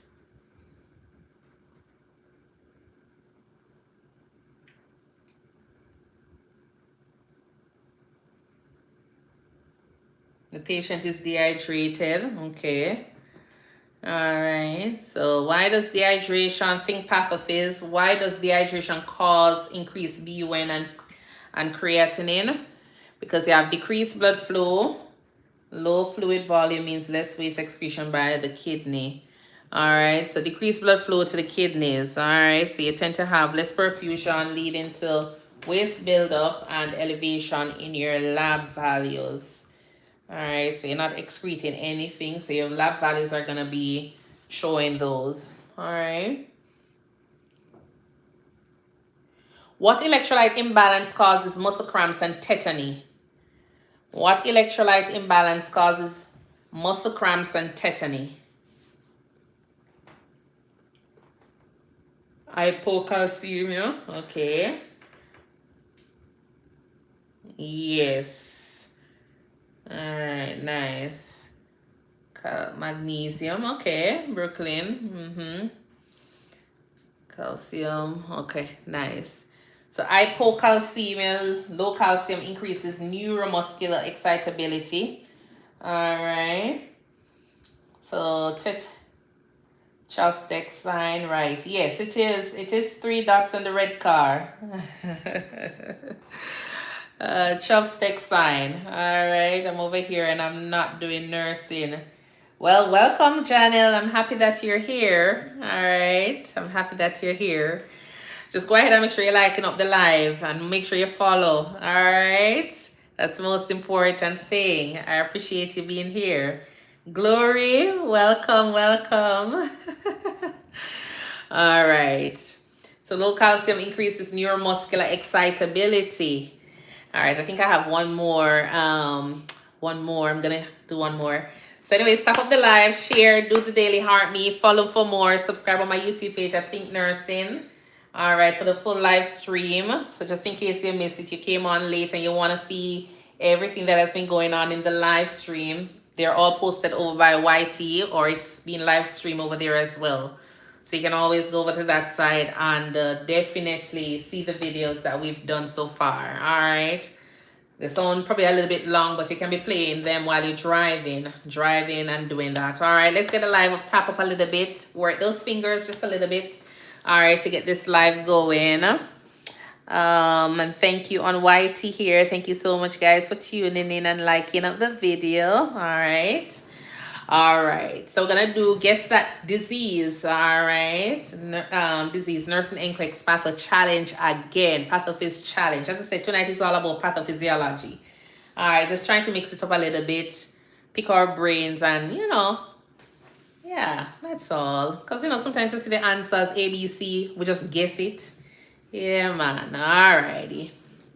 So I think we did this one already. All right. Yeah. I'm wondering, am I? So, okay. So we're going to go with the first two. So let's try to see if we can do a speed test on this one. How much? Yeah, let's try to do a little bit of a speed. And then depending on what time you guys leave, as soon as I see the live going down, then definitely I will cut off. I'm not going to work tomorrow, so I have a few questions here. So whoever want to stay then can stay. And from there, all right. So chest pain radiating to left arm, elevated troponin caused by coronary artery blockage. The first two, MI, definitely. All right, blocked artery ischemia is happening there. You tend to have tissue death and the troponin levels increase. All right, let's move on to the second one. Shortness of breath, crackles in the lungs, pink frothy sputum. What is that? What are we talking about here? Pink frothy. We have emphysema, left heart failure, pulmonary TB. We have a ton of things there, but that is the left-sided heart failure. All right, fluid backs up in the lungs from the left ventricle, leading to your shortness of breath, crackles, and the pink frothy sputum. All right, PE. All right, let's go again. Jugular vein distension, peripheral edema, and ascites. Who am I? Let's see the first two. Right-sided heart failure. Right-sided heart failure, nice. All right, the blood backs up into the systemic circulation, leading to your right-sided heart failure.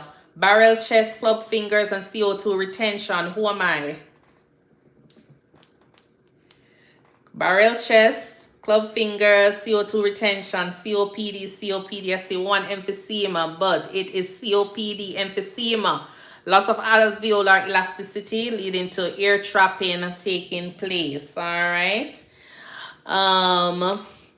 Sudden shortness of breath, sharp chest pain, low oxygen, and normal lung sounds. Who am I? Shortness of breath, sudden shortness of breath, sharp chest pain, low oxygen, and normal lung sounds. Who am I? I see angina there, asthma, PE, okay, PE, nice. Pulmonary embolism, blood clot, blocks pulmonary circulation, leading to that. All right, so sudden shortness of breath, sharp chest pain, low oxygen, normal sounds. I see heart attack there, angina. Okay, all right. Then let's get to wheezing, cough triggered by allergens, reversible airway obstruction. Who am I? Thank you for the gift. All right, 3 dots on the red car. I just love saying that. Wheezing, cough triggered by allergens, reversible airway obstruction is definitely your asthma. All right, reversible is the key giveaway there with the wheezing and everything else. Bronchoconstriction plus inflammation is equivalent to airflow limits. All right. Polyuria, polydipsia, polyphagia, high blood glucose, insulin deficiency. Who am I? Thank you for liking up the live. Diabetes. Diabetes 2, DKA, diabetes. We're just going to say diabetes 1. All right. Insulin deficiency. All right. Weight gain, moon face, buffalo hump, high cortisol. Who am I here? What topic are we going over? We're talking about everything pathophys. So we just have random questions going through. So we have Cushing's here, Cushing's, Fishings. Definitely type 2 diabetes, Cushing's syndrome. All right, high cortisol here. Think of your Cushing's syndrome with your buffalo hump. All right, bronze skin pigmentation, low cortisol, and hypotension. Who am I here?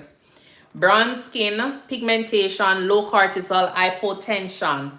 See, Addison. Okay, nice. Addison's disease. All right. Protein in the urine, edema, hypoalbuminemia. Who am I? So protein in the urine, edema, and hypoalbuminemia. Who am I? I see preeclampsia here, DKA, nephrotoxicity, cirrhosis. Well, definitely we are nephrotic syndrome. All right. AKI. Acute kidney injury. So I know they will probably have the protein, edema, mild. Okay. Preeclampsia Protein edema, okay. Cirrhosis, nice. Yes. Nephrotoxicity, DKA, okay, okay. Nice, all right. Flank pain radiating to the groin, hematuria, severe pain waves. So flank pain radiating to the groin. They have hematuria, severe pain waves. Who am I? Gastric ulcer, kidney stones. Okay, kidney stones. All right. So kidney stones, renal calculi. So the flank pain and the hematuria, severe pain waves. Can't miss those patients when they come to the emergency room. All right. Elevated BUN, creatinine is also elevated. Decreased urine output and fluid overload. Who am I?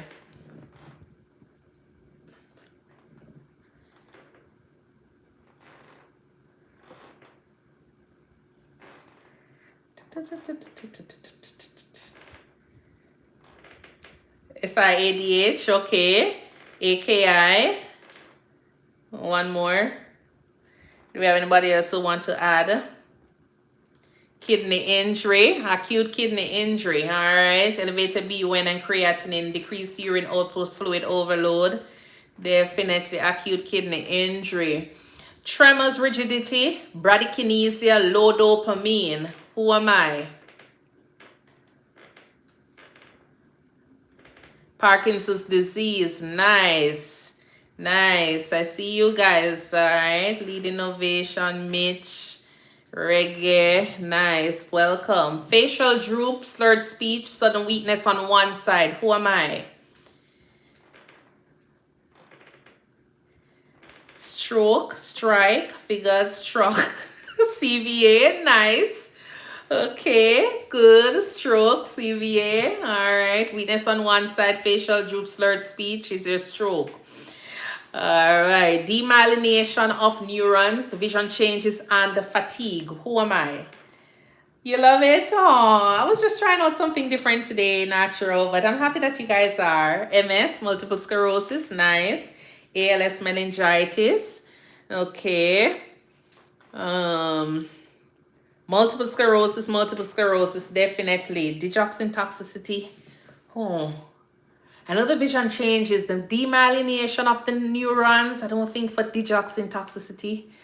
Or, you know, probably I'm not that very deep down in pathophys, but, you know, I know about the vision changes for that one. But it's for, okay. But it's definitely for your multiple sclerosis. All right. Definitely for your multiple sclerosis. Epigastric pain relieved by eating. You have H. pylori infection present. Who am I? Thank you for the follow, April. Ulcer. Okay. Duodenal ulcer. Peptic ulcer. All right. So duodenal ulcer. All right. So this one relieved by eating. All right. Yellow skin and eyes, high bilirubin, liver dysfunction. Who am I? Yellow skin and eyes, high bilirubin, liver dysfunction, jaundice, TEMA, liver failure, jaundice, cirrhosis, hepatitis. So the jaundice, hepatitis. Okay, nice. All right. Yes. Jaundice. Right lower quadrant pain, jaundice and gallbladder issues. Nice. Yes, glory. All right. Right lower quadrant pain, rebound tenderness. Who am I? Appendicitis. I see diverticulitis, appendicitis, pancreatitis. All right. Make sure to send the right side. So right lower quadrant pain. All right. Cut up the abdomen in 4 and make sure you're finding out which organs are over that side. And then from there. All right, but it is the appendicitis we have here for your right lower quadrant pain and rebound tenderness. All right. So when you press onto the tummy, the back probably don't feel any pain, but once you release, they tend to have, you know, positive. They tend to be having pain. Appendicitis, that is giving problem there. Painful urination, frequency, urgency. Who am I? UTI, nice. Okay, yes, your UTI. All right. Autoimmune butterfly rash affects joints and kidneys. Who am I? SLE, yes. Lucas, yes. SLE, lupus. Nice. So you have your SLE, your lupus, systemic, how you go again? Systemic erythematous. How you go again? Yeah. Systemic lupus erythematous. Yeah. All right. Then you have weakness that improves with rest, affects acetylcholine receptors. Who am I? Myasthenia gravis, MG, nice. Pad, okay. All right, MG. So part one, I notice you're probably answering the first part of the question. All right, affects acetylcholine receptors. Definitely is gonna be your MS. All right, your MG, myasthenia gravis. All right. Okay, you're good, Brooklyn. You'll get this one for tomorrow, definitely. So let's pull it back up for you. Weakness that improves with rest. All right. Affects acetylcholine receptors is gonna be your myasthenia gravis. All right. Thank you for following. Yes. All right. Cool, clammy skin, hypertension, weak, thready pulse, loss of circulating volume. Who am I? They do acetylcholine test, which is sudden regaining of strength, then sudden loss. Yes, Erin, they do that. They do that. So cool, clammy skin, hypertension, weak, thready pulse, loss of circulating volume. Who am I? I see hypovolemic shock, and then I see low sugar. No, Brooklyn, that one is not the sugar this time. All right. Lead innovation says hypoglycemia. It is hypovolemic. All right. So cool, clammy, hypotension, weak, thready pulse. All right. So for your hypoglycemic patients, they're going to be hypoglycemic most of the time, not hypotensive. All right. They can have the clammy skin. They can be cool. All right. Might be weak. Thready pulse, probably depending on, I don't think they'll be having thready pulse. All right. Loss of circulating volume. All of these down here wouldn't be with your hypoglycemic patient. All right. Remember, weak, thready pulse. Exactly. So all of these would be more to your hypotensive patients. All right. So hypovolemic shock caused by severe blood or fluid loss leads to decrease in your preload and cardiac output. All right. So cool, clammy skin, hypotension, weak, thready pulse, loss of circulating volume is your hypovolemic shock. All right. Yes, Erin. All right. Chest pain, hypotension, JVD, jugular vein distension, muffled heart sounds, and Beck's triad. Who am I? So chest pain, hypotension, JVD, muffled heart sound, Beck's triad. Who am I? Natriosis cardiac tamponade, CHF. Definitely we're gonna stick with your, remember your muffled heart sounds and your Beck's triad. These are things you have to know those, all right, for your exam. So your cardiac tamponade, they tend to ask about like your Beck's triad, Virchow's triad. What is the other one again? Your Murphy's sign, those things. All right. So your Beck's triad, definitely. Not tension pneumothorax. Let's look at this. Not for your Beck's triad. All right. Would you have I'm gonna remember that now. All right. All right. So definitely they'll have the jugular vein distension. Eventually we'll have the hypotension, chest pain. I'm talking about for the tension pneumothorax, but definitely for the pneumothorax, you have to know that there is unilateral, like there's one side that is, you have the tracheal deviation. So those are the hallmark or key markers for like a tension pneumothorax. All right. But the chest pain, hypertension, cardiac tamponade is when there is fluid in the pericardial sac of the heart. Yes. All right. So you will have the muffled heart sounds and the Beck's triad. These are characteristic of your cardiac tamponade. All right. So fluid in the pericardial sac compresses the heart. It is considered to be a medical emergency. All right. So definitely don't hang around with this patient for too long. Infection plus low blood pressure plus high heart rate, fever or hypothermia, warm flush skin. Who am I? Septicemia. Okay, nice. Septic shock. All right, so systemic inflammatory response, vasodilation leading to organ failure. Nice. Yes, all right. Air in the pleural space, sudden sharp chest pain, and tracheal deviation. Where is my girl, Pa1? How are you doing? Yes, PTX, pneumothorax. Good. Atelectasis. It's gonna be the tension, all right? Remember the tracheal deviation there. All right, so Pa1, now is the time for you to say your tension pneumothorax. Oh, you said it. All right, so collapsed lung, mediastinal shift, and you have decreased cardiac output. All right, that is taking place there. Frothy sputum, crackles in the lungs, often caused by left ventricular failure. Who am I? It's an emergency tool. Yes, more than an emergency. All right, these are the ones that you use the needle to decompress. So pneumonia, see here, CHF, pneumonia, pulmonary edema. Nice. So the pulmonary edema, okay.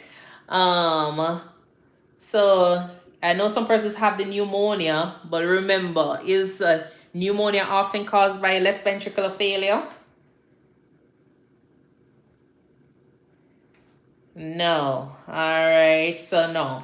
So it's not caused by a left ventricular failure. It's caused by a bacteria.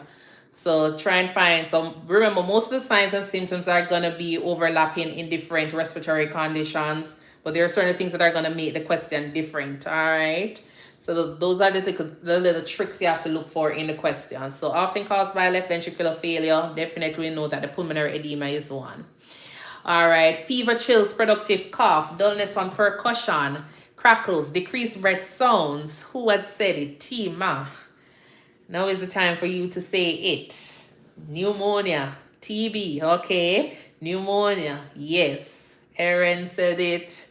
Pa1, nice. Pneumonia it is. Good night on YT here. Jenny Facey, how are you doing? All right. And for this one, you have the fever, the chills, the productive cough, dullness, crackles, decreased breath sounds. All right. So fever, chills are, giveaway, as well as the decrease, or the dullness on percussion. All right, I would say for that one. Headache, stiff neck, photophobia, positive Kernig, and Brodzinski sign. Who am I? So headache, stiff neck, photophobia, positive Kernig sign, and Brodzinski sign. Who am I? Meningitis, I see tetanus, ICP. Okay, tetanus. Okay. Tetanus. I've only seen one patient with tetanus in all my, I'm not that old, but you know. All right, but meningitis is what we're looking for here because of these fancy, these signs here again.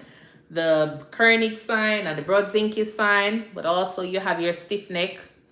Okay, along with those is what we're looking for your meningitis. All right, so definitely keep an eye on that. So headache, stiff neck, photophobia, positive Kernig, and Brodzinski sign is gonna be your meningitis. All right, so your stiff neck, fever, things like that. All right, infection of meningitis, usually inflammation, and it leads to neuro symptoms. All right. What test would you do for that patient to confirm meningitis? What test will you be anticipating for that patient? Thank you guys for tuning in. A lumbar puncture, definitely. Spinal tap, yes. Your LP, good. Transient neuro deficits, less than 24 hours, warning sign for stroke. Who am I? So transient neuro deficit, less than 24 hours. It's a warning sign for stroke. Who am I? All right, TIA, yes, natural. All right, a transient ischemic attack. All right. So anything that is less than 24 hours, warning sign for stroke. You're expecting something bigger and worse, then definitely. So your TIA is confusion, tremor, slurred speech, seen in alcoholics. You tend to have thiamine deficiency. Who am I? Let's hear it. Okay, I see DT withdrawal. Okay. All right. So yes, the patient is going through, but exactly look at the thiamine deficiency. Which condition? I see Tima says warning. Okay, alcohol intoxication. Well, you know, but the thiamine deficiency here is gonna be your warning encephalopathy. This one. Warning and encephalopathy. All right, so yes, all of those are going to be related to them being, you know, alcoholics. It is seen in alcoholics. All right, so who am I? Hepatic encephalopathy, I see there as well, but it is Wernicke's encephalopathy. Let's look. Wernicke's encephalopathy. All right, so let's just read on that. It's an acute neurological disorder caused by thiamine deficiency, often associated with chronic alcohol use, malnutrition, and prolonged vomiting. Thiamine is essential for glucose metabolism in the brain. So when you have deficiency, you have impairment in energy production leading to neuronal injury. Affects areas like the mammillary bodies and the thalamus and the brainstem. A lot of times they tend to have confusion, altered mental status, oculomotor dysfunction, tend to have the nystagmus, ataxia, unsteady gait, difficulty walking. All right. The mnemonic is CAN, confusion, ataxia, nystagmus. All right. For your Wernicke's encephalopathy patient. That is a classic triad. CAN, confusion, ataxia, and your nystagmus. Alcohol is not worth it, people. Exactly. All right, and then from there. So for these patients, the treatment is immediate IV or IM, thiamine before glucose administration, correct nutritional deficiency. You always do supportive care, hydration, electrolytes, and treat underlying cause. Avoid giving glucose first because this can worsen the Wernicke's encephalopathy by increasing thiamine demand. All right. So these patients definitely want to keep them NPO as well, nothing by mouth, all right? And make sure you do your thiamine because that is what they need. That is what they're deficient in, all right? Let's go back to some more here. Fruity breath odor, Kussmaul respirations, high glucose and ketones. Who am I? DKA, yes, I see that. DKA, nice. All right. You have your ketoacidosis, yes. So definitely you have your fruity breath and your Kussmaul respirations, high glucose ketones couldn't be any clearer for your DKA. All right. Very high glucose, no ketones, dehydration, and the patient is altered. Who am I? So you have very high blood glucose, there is no ketones, dehydration, and they're altered. Who am I? So Tima, yes, they're hyperglycemic, all right, but I need something more. Who am I?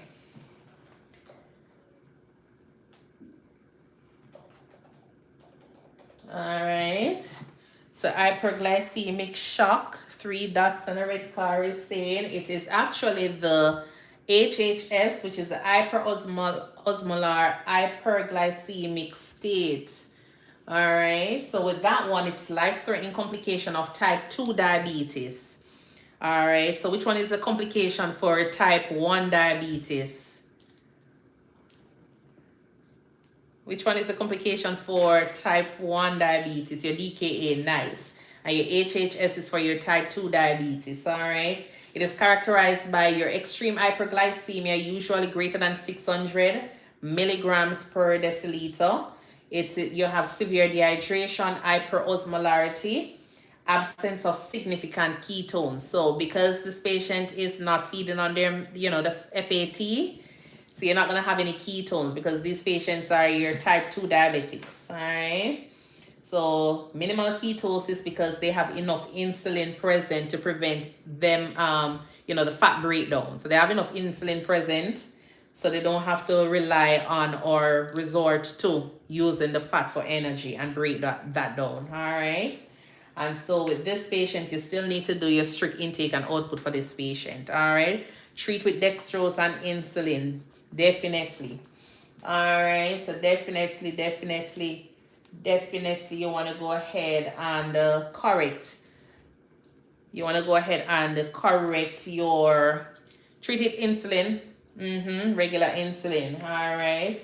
You want to monitor your glucose. You want to start your fluids, correct the dehydration, monitor your fluids. All right. And you treat the underlying cause. So whether or not it is an infection that is causing it, medication, whatever it is, make sure you go ahead and also do your depends on the algorithm. Sexy Slim, treat with your dextrose 50 and your insulin. So it depends on the algorithm where you're at with your glucose. All right, because remember their glucose is already high. All right, so it depends on how far you go. If it's a case where, but then again, usually treat with dextrose and insulin. Your dextrose, usually when you're doing your DKA management. All right. If they still have ketones in and their glucose is down to a normal level, or not even so normal, but it's heading in the right direction, but they still have ketones, which means they're still in ketosis, then you will always go ahead and start your dextrose infusion and continue your insulin. All right, so you're definitely going to be doing your insulin therapy, IV fluids, and correct the dehydration, and then from there. And remember to make sure you're checking your potassium because you're giving that insulin. All right. Low serum sodium seizures, usually often excess water retention. Who am I? So low serum sodium seizures, usually from excess water retention. Who am I? SIADH. Okay, nice. So 3 persons said it. Nice. All right, a syndrome of inappropriate ADH. All right. So low serum sodium seizures, usually from excess water retention, is your SIADH. All right. Petechiae and purpura, low platelets, risk of bleeding. Who am I? So petechiae and purpura, low platelets, risk of bleeding. Who am I? Hemophilia, leukemia, dengue. Okay, Erin. Okay. I see you there. With your dengue fever, thrombocytopenia. Okay, hemophilia. All right, so definitely a thrombocytopenia. All right, there's a lot of things that can go with dengue. Thrombocytopenia, yes. All right. Autoimmune destructions of red blood cell, fatigue, pallor, and jaundice. Who am I? Internationally, I was thinking when I hear you say the dengue, I'm like, okay, then where are you from? Where are you from? Because I know that probably you're from the Caribbean or something. Sickle cell anemia. Okay. All right. Okay. So autoimmune destruction of red blood cell, fatigue, pallor, jaundice. Who am I? You're from the Philippines? Okay, nice. I should have probably seen the name. And yeah, I see aplastic anemia. All right, so hemolytic anemia, natural is the one that got it. Okay, all right. So autoimmune destruction of red blood cells, fatigue, pallor, and your jaundice. I was right the second time. Okay. Yes, you were. All right. Let's go. Severe allergic reaction, airway swelling, and hypotension. Who am I? So severe allergic reaction, airway swelling, and hypotension, anaphylaxis, angioedema, and anaphylaxis. Nice. Okay. All right, so severe allergic reaction, airway swelling, and hypotension is your anaphylaxis, okay?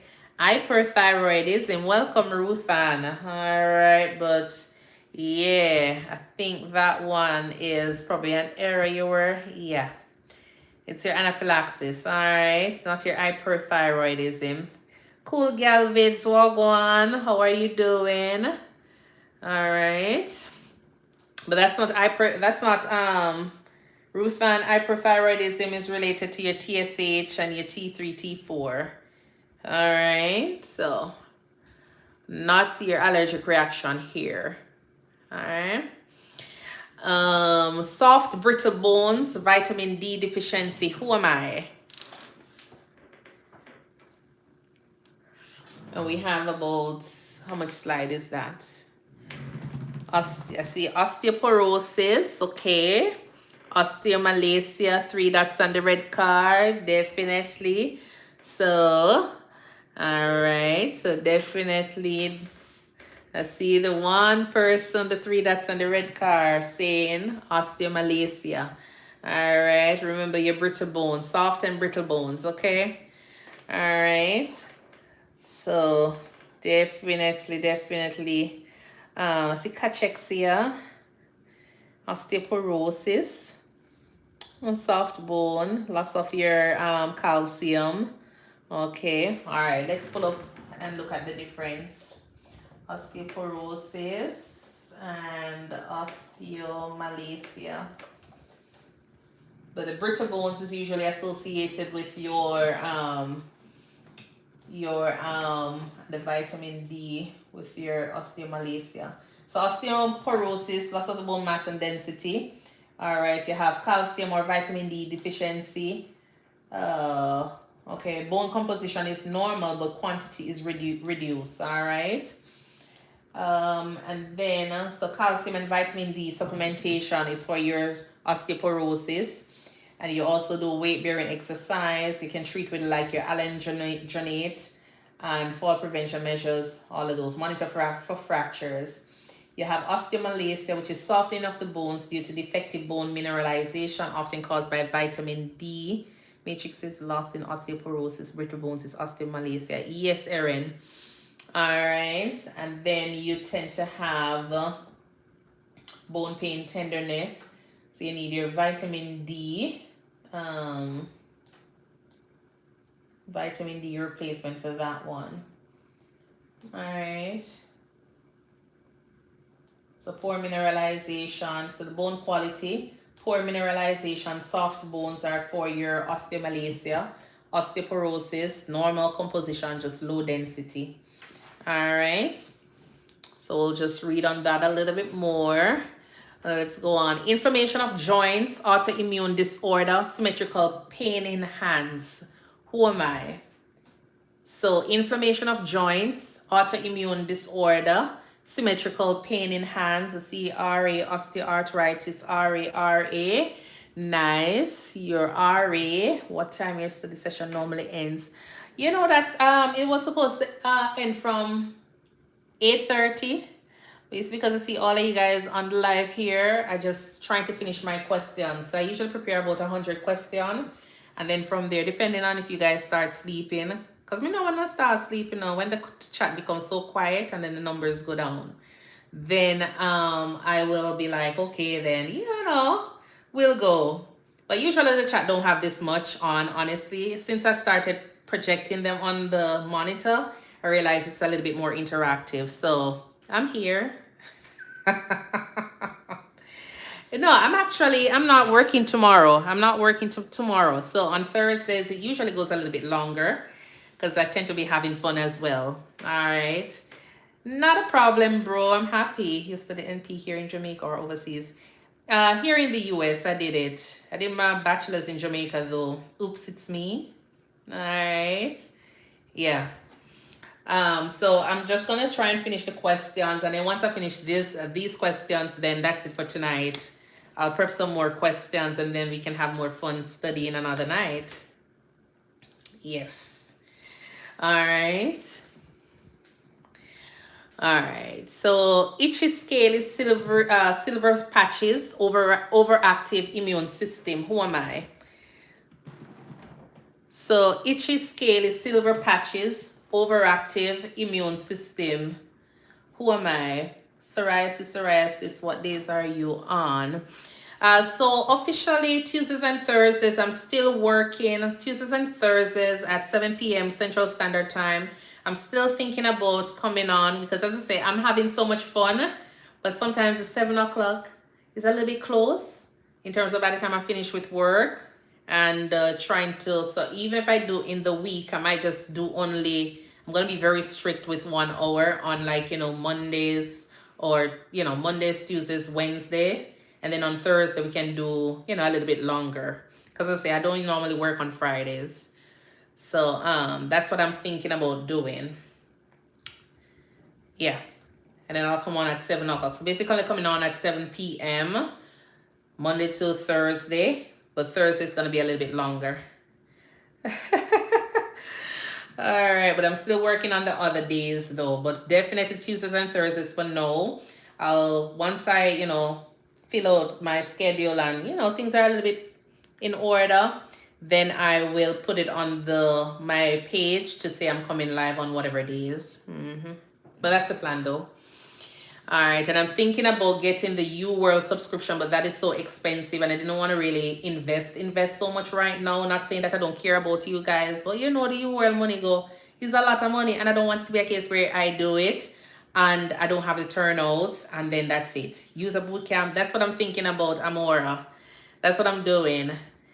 So expensive, but so helpful. Yes. I know it's going to be very helpful. So I'm thinking about investing in it and then from there. But I want to make sure I have a better schedule and everything ready for you guys. And then I do boot camps and all of those fancy things so persons can actually show for the life. All right.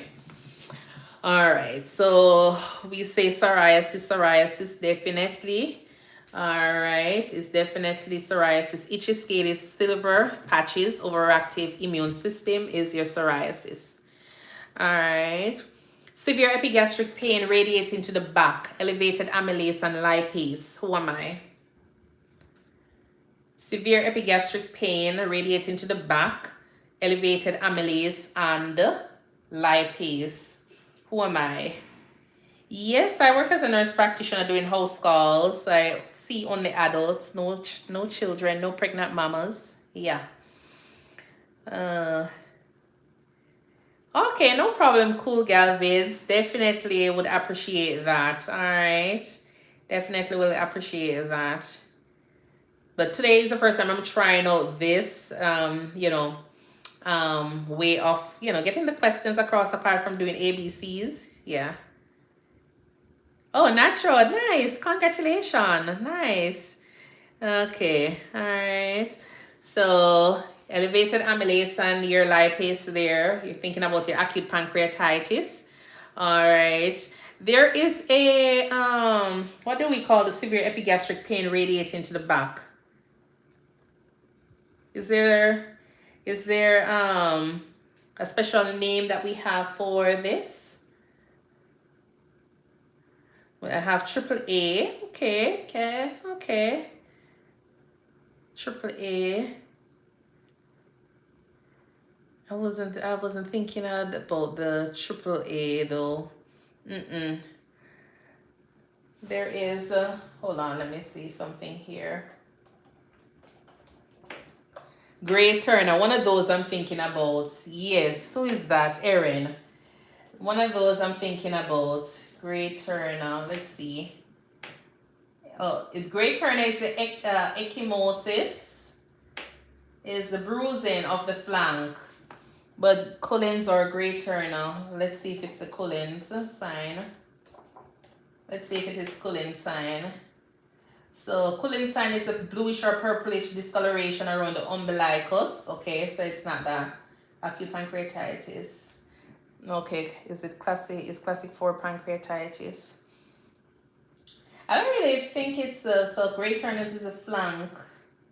All right, Cullen is around the belly button. Gray Turner is your flank.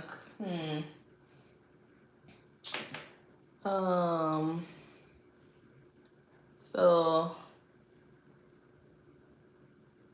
Colitis.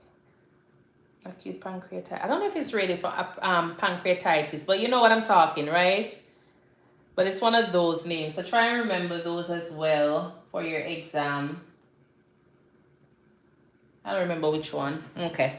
But try and remember it. Try and remember those as well, because you'll see it on the exam. Like they'll say the patient has Gray Turner sign, you know, or the Collins sign. At least you know which diagnosis is associated with each. All right. But as I say, the Collins sign is for your acute pancreatitis. And you have your Gray Turner, which is also because of the flank. It also can be for your pancreatitis as well. So try and remember those. All right. Bloody diarrhea, weight loss affects colon only. Who am I?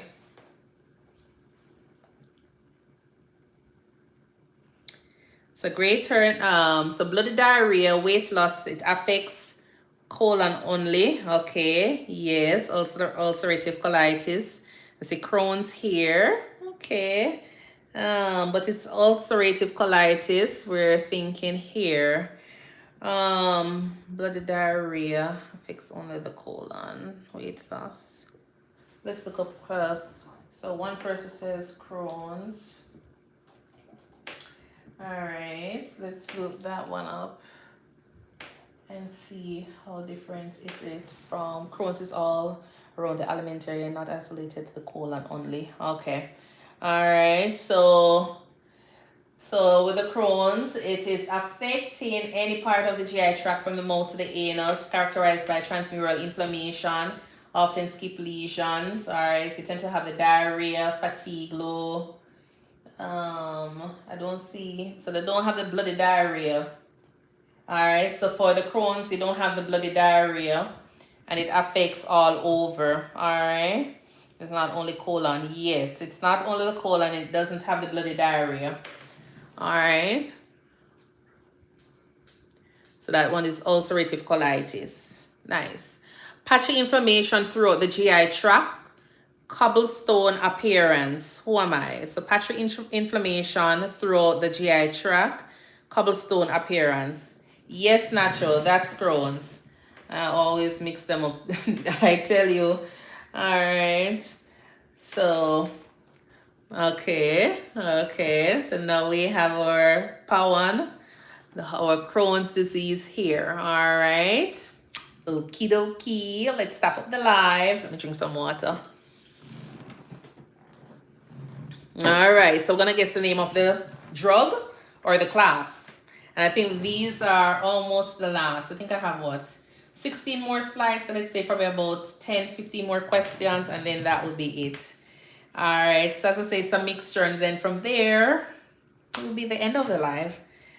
All righty, let's go. So guess the name of the drug or the drug class. Lowers blood pressure, causes dry mouth. What drug or drug class? Your ACE, yes. Lisinopril, nice. No, not your LOL. All right, not your LOL. Not your LOL. What's that? Power one. Okay. So your LOL is gonna cause your lower. You know, it will lower your blood pressure, but a lot of time, you know, the dry cough is because of your Pril, your ACE inhibitors. All right, I see ARB here as well. I don't know. It's the ACE inhibitors that has the okay. It's the ACE inhibitors that has the dry cough. All right. They switched to R because of ACE. Yes, that's when you're treating. All right. So your ACE inhibitors, such as your lisinopril, anything that ends in pril, all right, blocks conversion of your angiotensin 1 to angiotensin 2. All right, no Alima, not a metoprolol. All right, so metoprolol is your beta blocker. All right. All right, let's go down to relaxes bronchioles and may cause tremors. Who am I? What drug are we talking about? Your bronchodilator. Okay, beta agonist. Okay. All right. Inhale corticosteroids. Okay. So relaxes bronchiole. You're passing on this one, Erin. Albuterol. Nice. I see nitrate. Nitrate is a vasodilator. No. Puff puff. Okay, so albuterol. All right, nice. So albuterol, your beta 2 agonist. All right. So I saw a lot of persons here saying that Alima, it says nitrate. All right, no. All right. Then let's get this one. Loop diuretic causes potassium loss, ototoxicity, risk. Who am I? Tachycardia is the only side effect I know of albuterol. Furosemide, Lasix, definitely. Yes, torsemide, all of those. Nice, okay. Furosemide slows heart rate, used for atrial fibrillation. Who am I? 3 dots on a red car. Thank you so much for liking up the live. I see digoxin. Okay, so metoprolol. All right, so your beta blocker, digoxin, amiodarone. All right, so we're gonna go with our digoxin. All right, see a lot of these, yeah. So we're gonna go with the digoxin. So you definitely check your apical pulse before giving. All right, if it is below 60, you hold it, recheck it, and then from there. All right, and what is the antidote for your digoxin? What is your antidote for your digoxin? Apical pulse above 60. Yeah, so it has to be above 60 before you can give it. All right. Digibind, Digifab. Nice. Okay. All righty. Prevents clot. Monitor your APTT. Who am I? So what medication am I? So heparin prevents clot. Monitor your APTT. Nice. Okay, I see Plavix. Plavix. Do we monitor PTT for your Plavix? Okay. Your PTT. Yeah, no. We don't do that for Plavix, all right? So your PTT is for your heparin, all right? Your PTT is for your heparin. Your warfarin, what would you be monitoring? What lab will you be monitoring for your warfarin though? Tima says your INR. Yes, your INR you would definitely be doing for your warfarin. And your vitamin K. What is your vitamin K for? Well, we're using vitamin K, INR, and PT. Definitely Amora. Your antidote. Yes, leading Novation. Your antidote for warfarin. And if it was heparin, what would be your antidote for your overdose? What will be your antidote for your overdose for your heparin? Your protamine sulfate. Nice. Protamine. Good. Okay, we just answered this one. Alrighty. There we go. All right, so just in case you're coming on, prevents clot, monitor INR.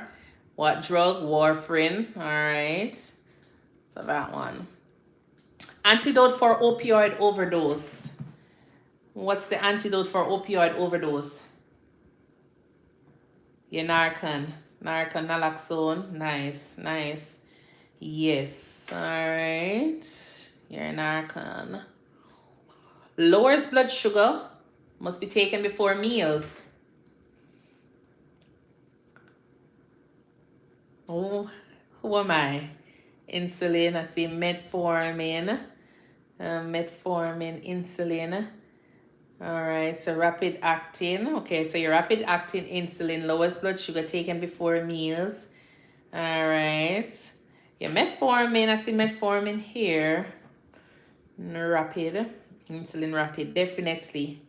All right, so yeah, we're definitely with the metformin, but definitely we're looking for your short acting or rapid acting on your insulin. All right, Causes gingival hyperplasia, used for seizures. What medication is that? Causes gingival hyperplasia, and it is used for seizures.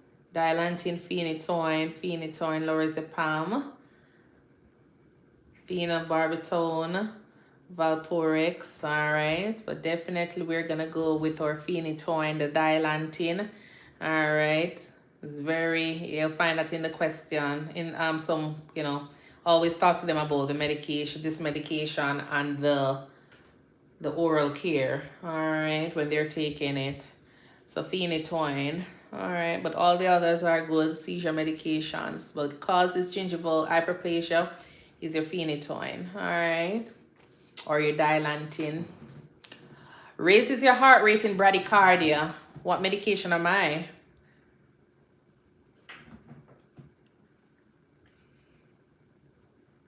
Atropine, okay. Amiodarone. Raises your heart rate in bradycardia. All right, so I see amiodarone and pressors that I'm not impressed with for just this one. Definitely atropine is gonna be for your, you know, raising your heart rate during your bradycardia. Metoprolol is gonna actually drop your blood pressure, so you wanna give that during that time. It's not gonna increase your heart rate there. All right, so your atropine is definitely good. Pressors, yes, definitely gonna, you know, increase it. All right, but what we're looking for is your atropine in this one right here. All right. Oh, we're at the end. Yeah, man, we're at the end. All right, just true or false. Go for the resource pressors. Okay, lie. So the pancreas releases insulin. True or false? Okay, yes. Okay. All right, and the liver makes bile. Does the liver makes bile? What makes bile? And true. Nacho says false. What makes bile?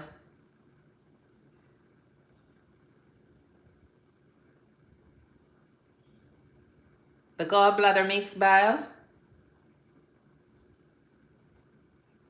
The liver makes bile. Or stores bile. Okay.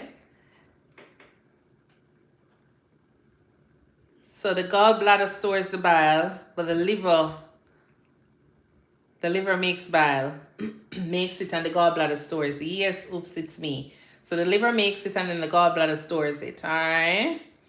And then our final question, the kidney store red blood cell.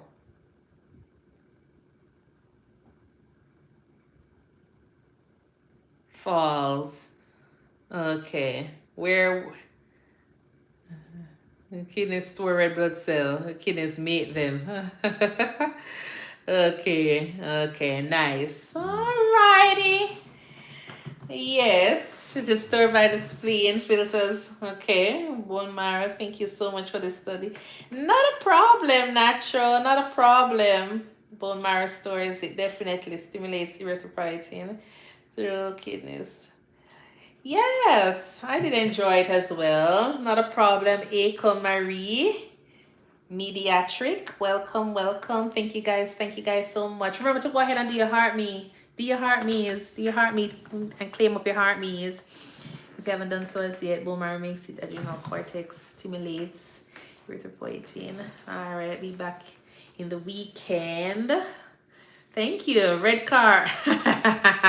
3 dots on the red car. Thank you so much for the gifts. All right. Not a problem, Erin. I'm happy you guys had fun. All right. As usual, I'm having fun and I'm learning as I go along. So, yes, I will definitely. Today's Thursday. You're not coming back on the live. You're not coming back on Akko Marie.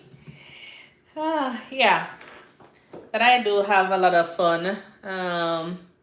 Was very interactive. Thank you. We have a storm in Jamaica. So, oh Lord, yeah, I hear about the storm. Just be safe.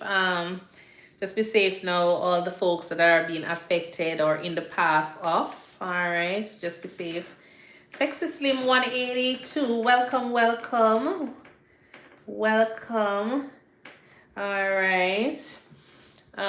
Just be safe out there now. Where did it? Where did it?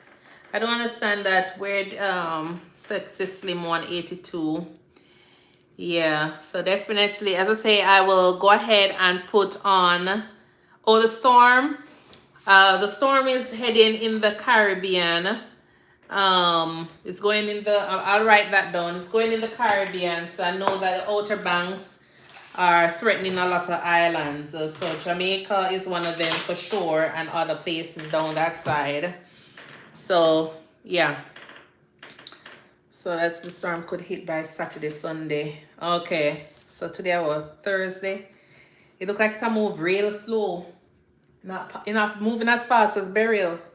But yeah, not moving as fast as burial. Hopefully, I'm hoping that it will, we are so blessed and everything. Yeah, my family is there as well. My family is there as well. Develops an hurricane by the time it reaches us, sadly. Yeah. So I'm just hoping that, it's not that bad. I'm hoping it's not going to be that bad. I hope my hair look now, dear Father. Hoping it's not going to be that bad for the Caribbean, or, for the folks that are in the path of it. Let me see here. But definitely, so I'll be doing questions like these for the live stream. And I'll also do the multiple choice question. And then from there, we can have fun while learning. All right. In preparation for our NCLEX study session. Let me turn this around. Nobody laugh after me now, Ooh, nobody laugh after me. Yeah. I'm gonna try and pull on my hair, my braids. But yeah, so definitely, let me fix it up. The one style. But definitely I'll try to incorporate, different ways of studying, so it can be a little bit more fun and it not be as boring as how it is. And then from there, hi Alima, thank you. Sexy Slim 18, yes, nice to meet you too. All right, thank you. So my eyebrow. Yeah, so that's what I'm planning on doing, so we can have more fun while studying, and then from there. All right, but if you have any suggestions, or if you want me to prepare topics, then feel free to go ahead and let me know. You can inbox me and I will try to prepare questions surrounding that, and then from there. NCLEX. OB. Okay. So we'll try to do that, and then from there, let me write it in my book. Prepare peds. I'm in 4th year sitting. Now going to go for nursing schools for new grads to master. Okay. So peds, nursing skills. Someone had said EKGs. They said ABGs. Someone had said care plans. That's a lot of work, right? Mental health, med-surg, 2 weeks next week. I'm stressed. I heard it's hard. Yeah, mental health is not my 2 weeks free trial from. Oh, NCLEX. Okay, I'll look at that. NCLEX subscription.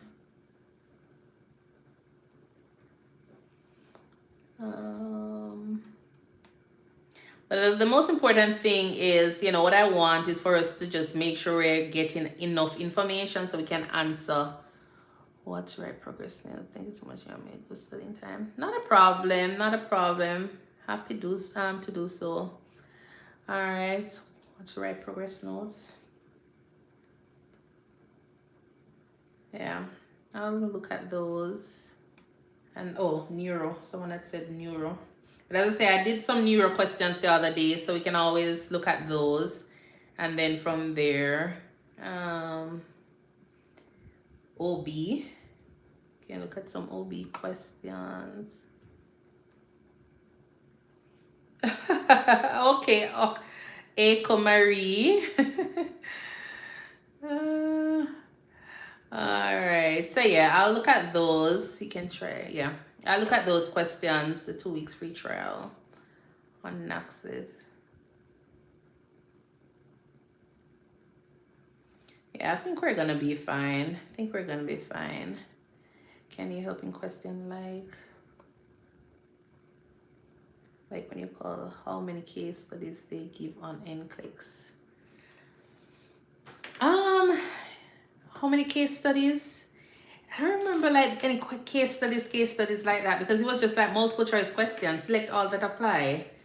I don't remember how, like, yeah, pharmacology.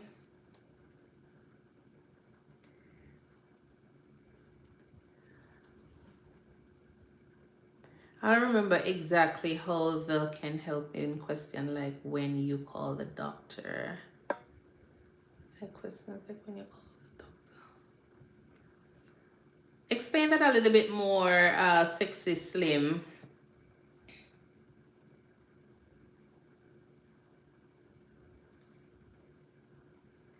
Like what you mean by calling the doctor questions? Progress notes. Okay. Progress notes. And your diabetes. So basically all of the prioritize and delegate, definitely.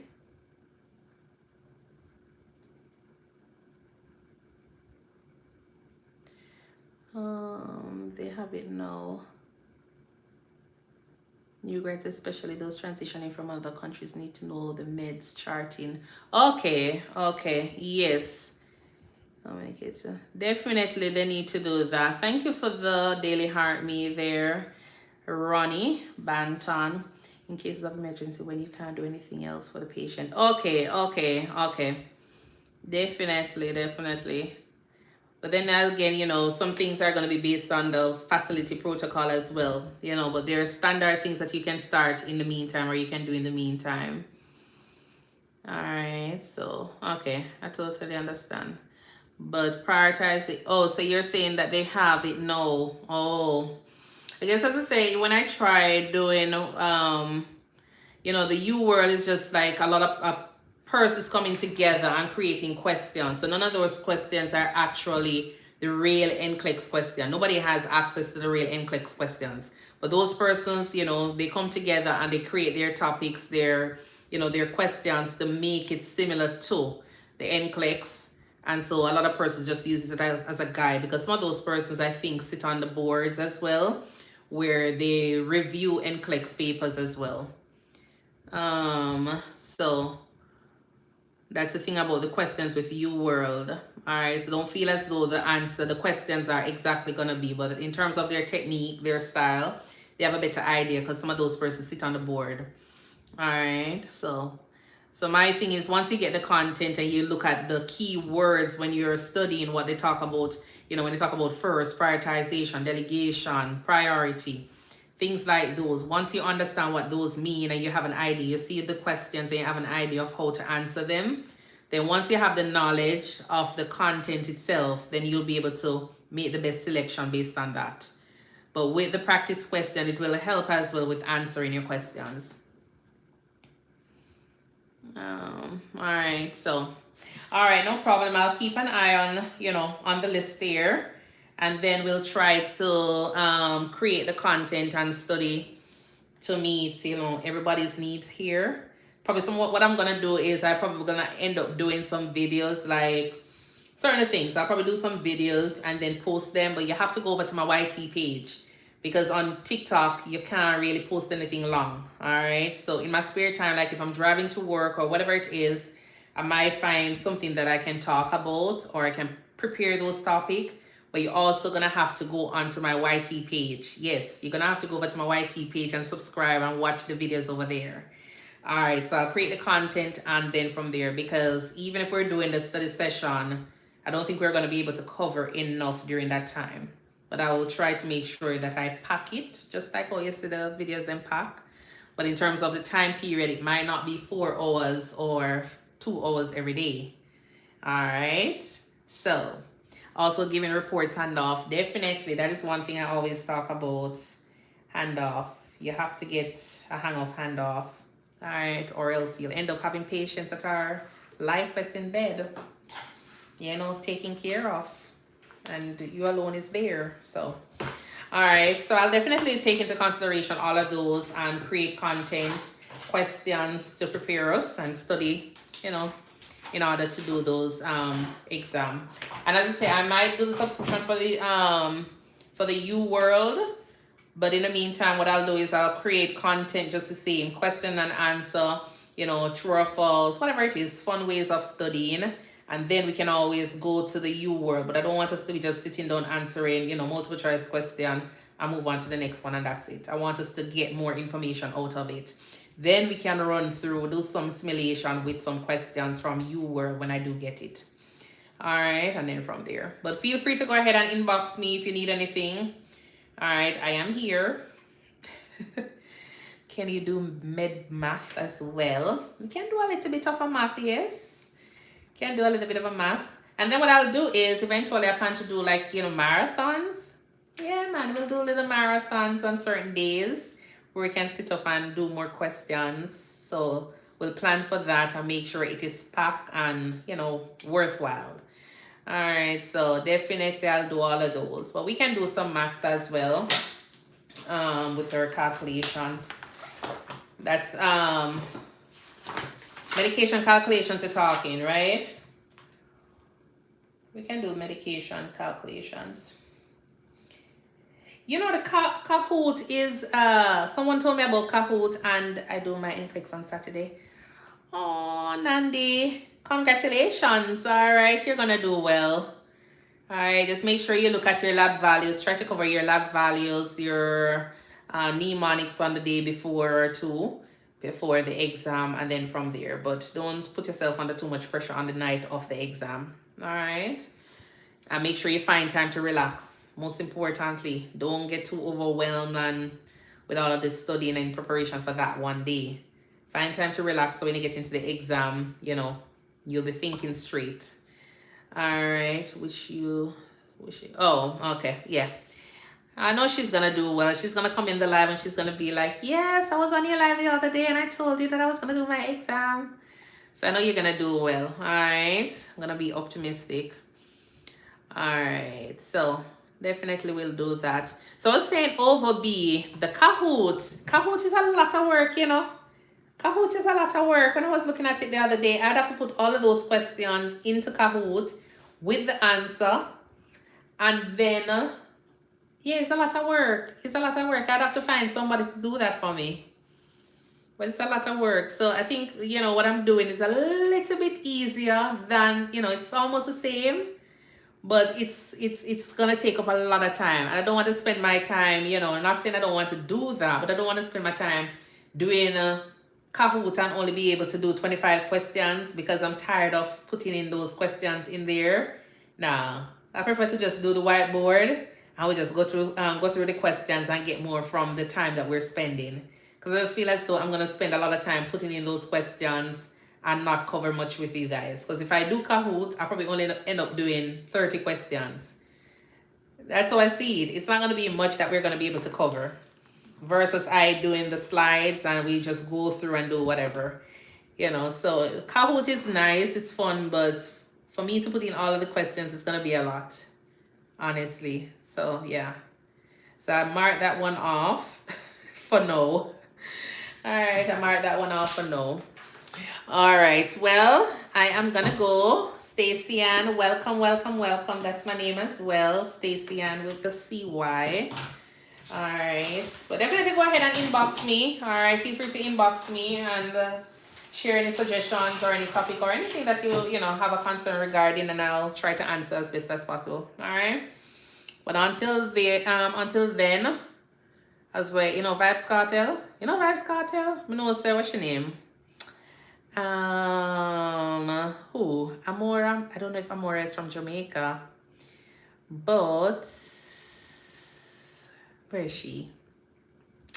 As what Vibes Cartel, let's say what under my nose. Huh? Yeah, I'm out. Oh, you're from Jamaica, Amora? Okay. Yeah. I'm out. All right, then. Well, enjoy your day now or your night and be safe now. All right. Be safe out there.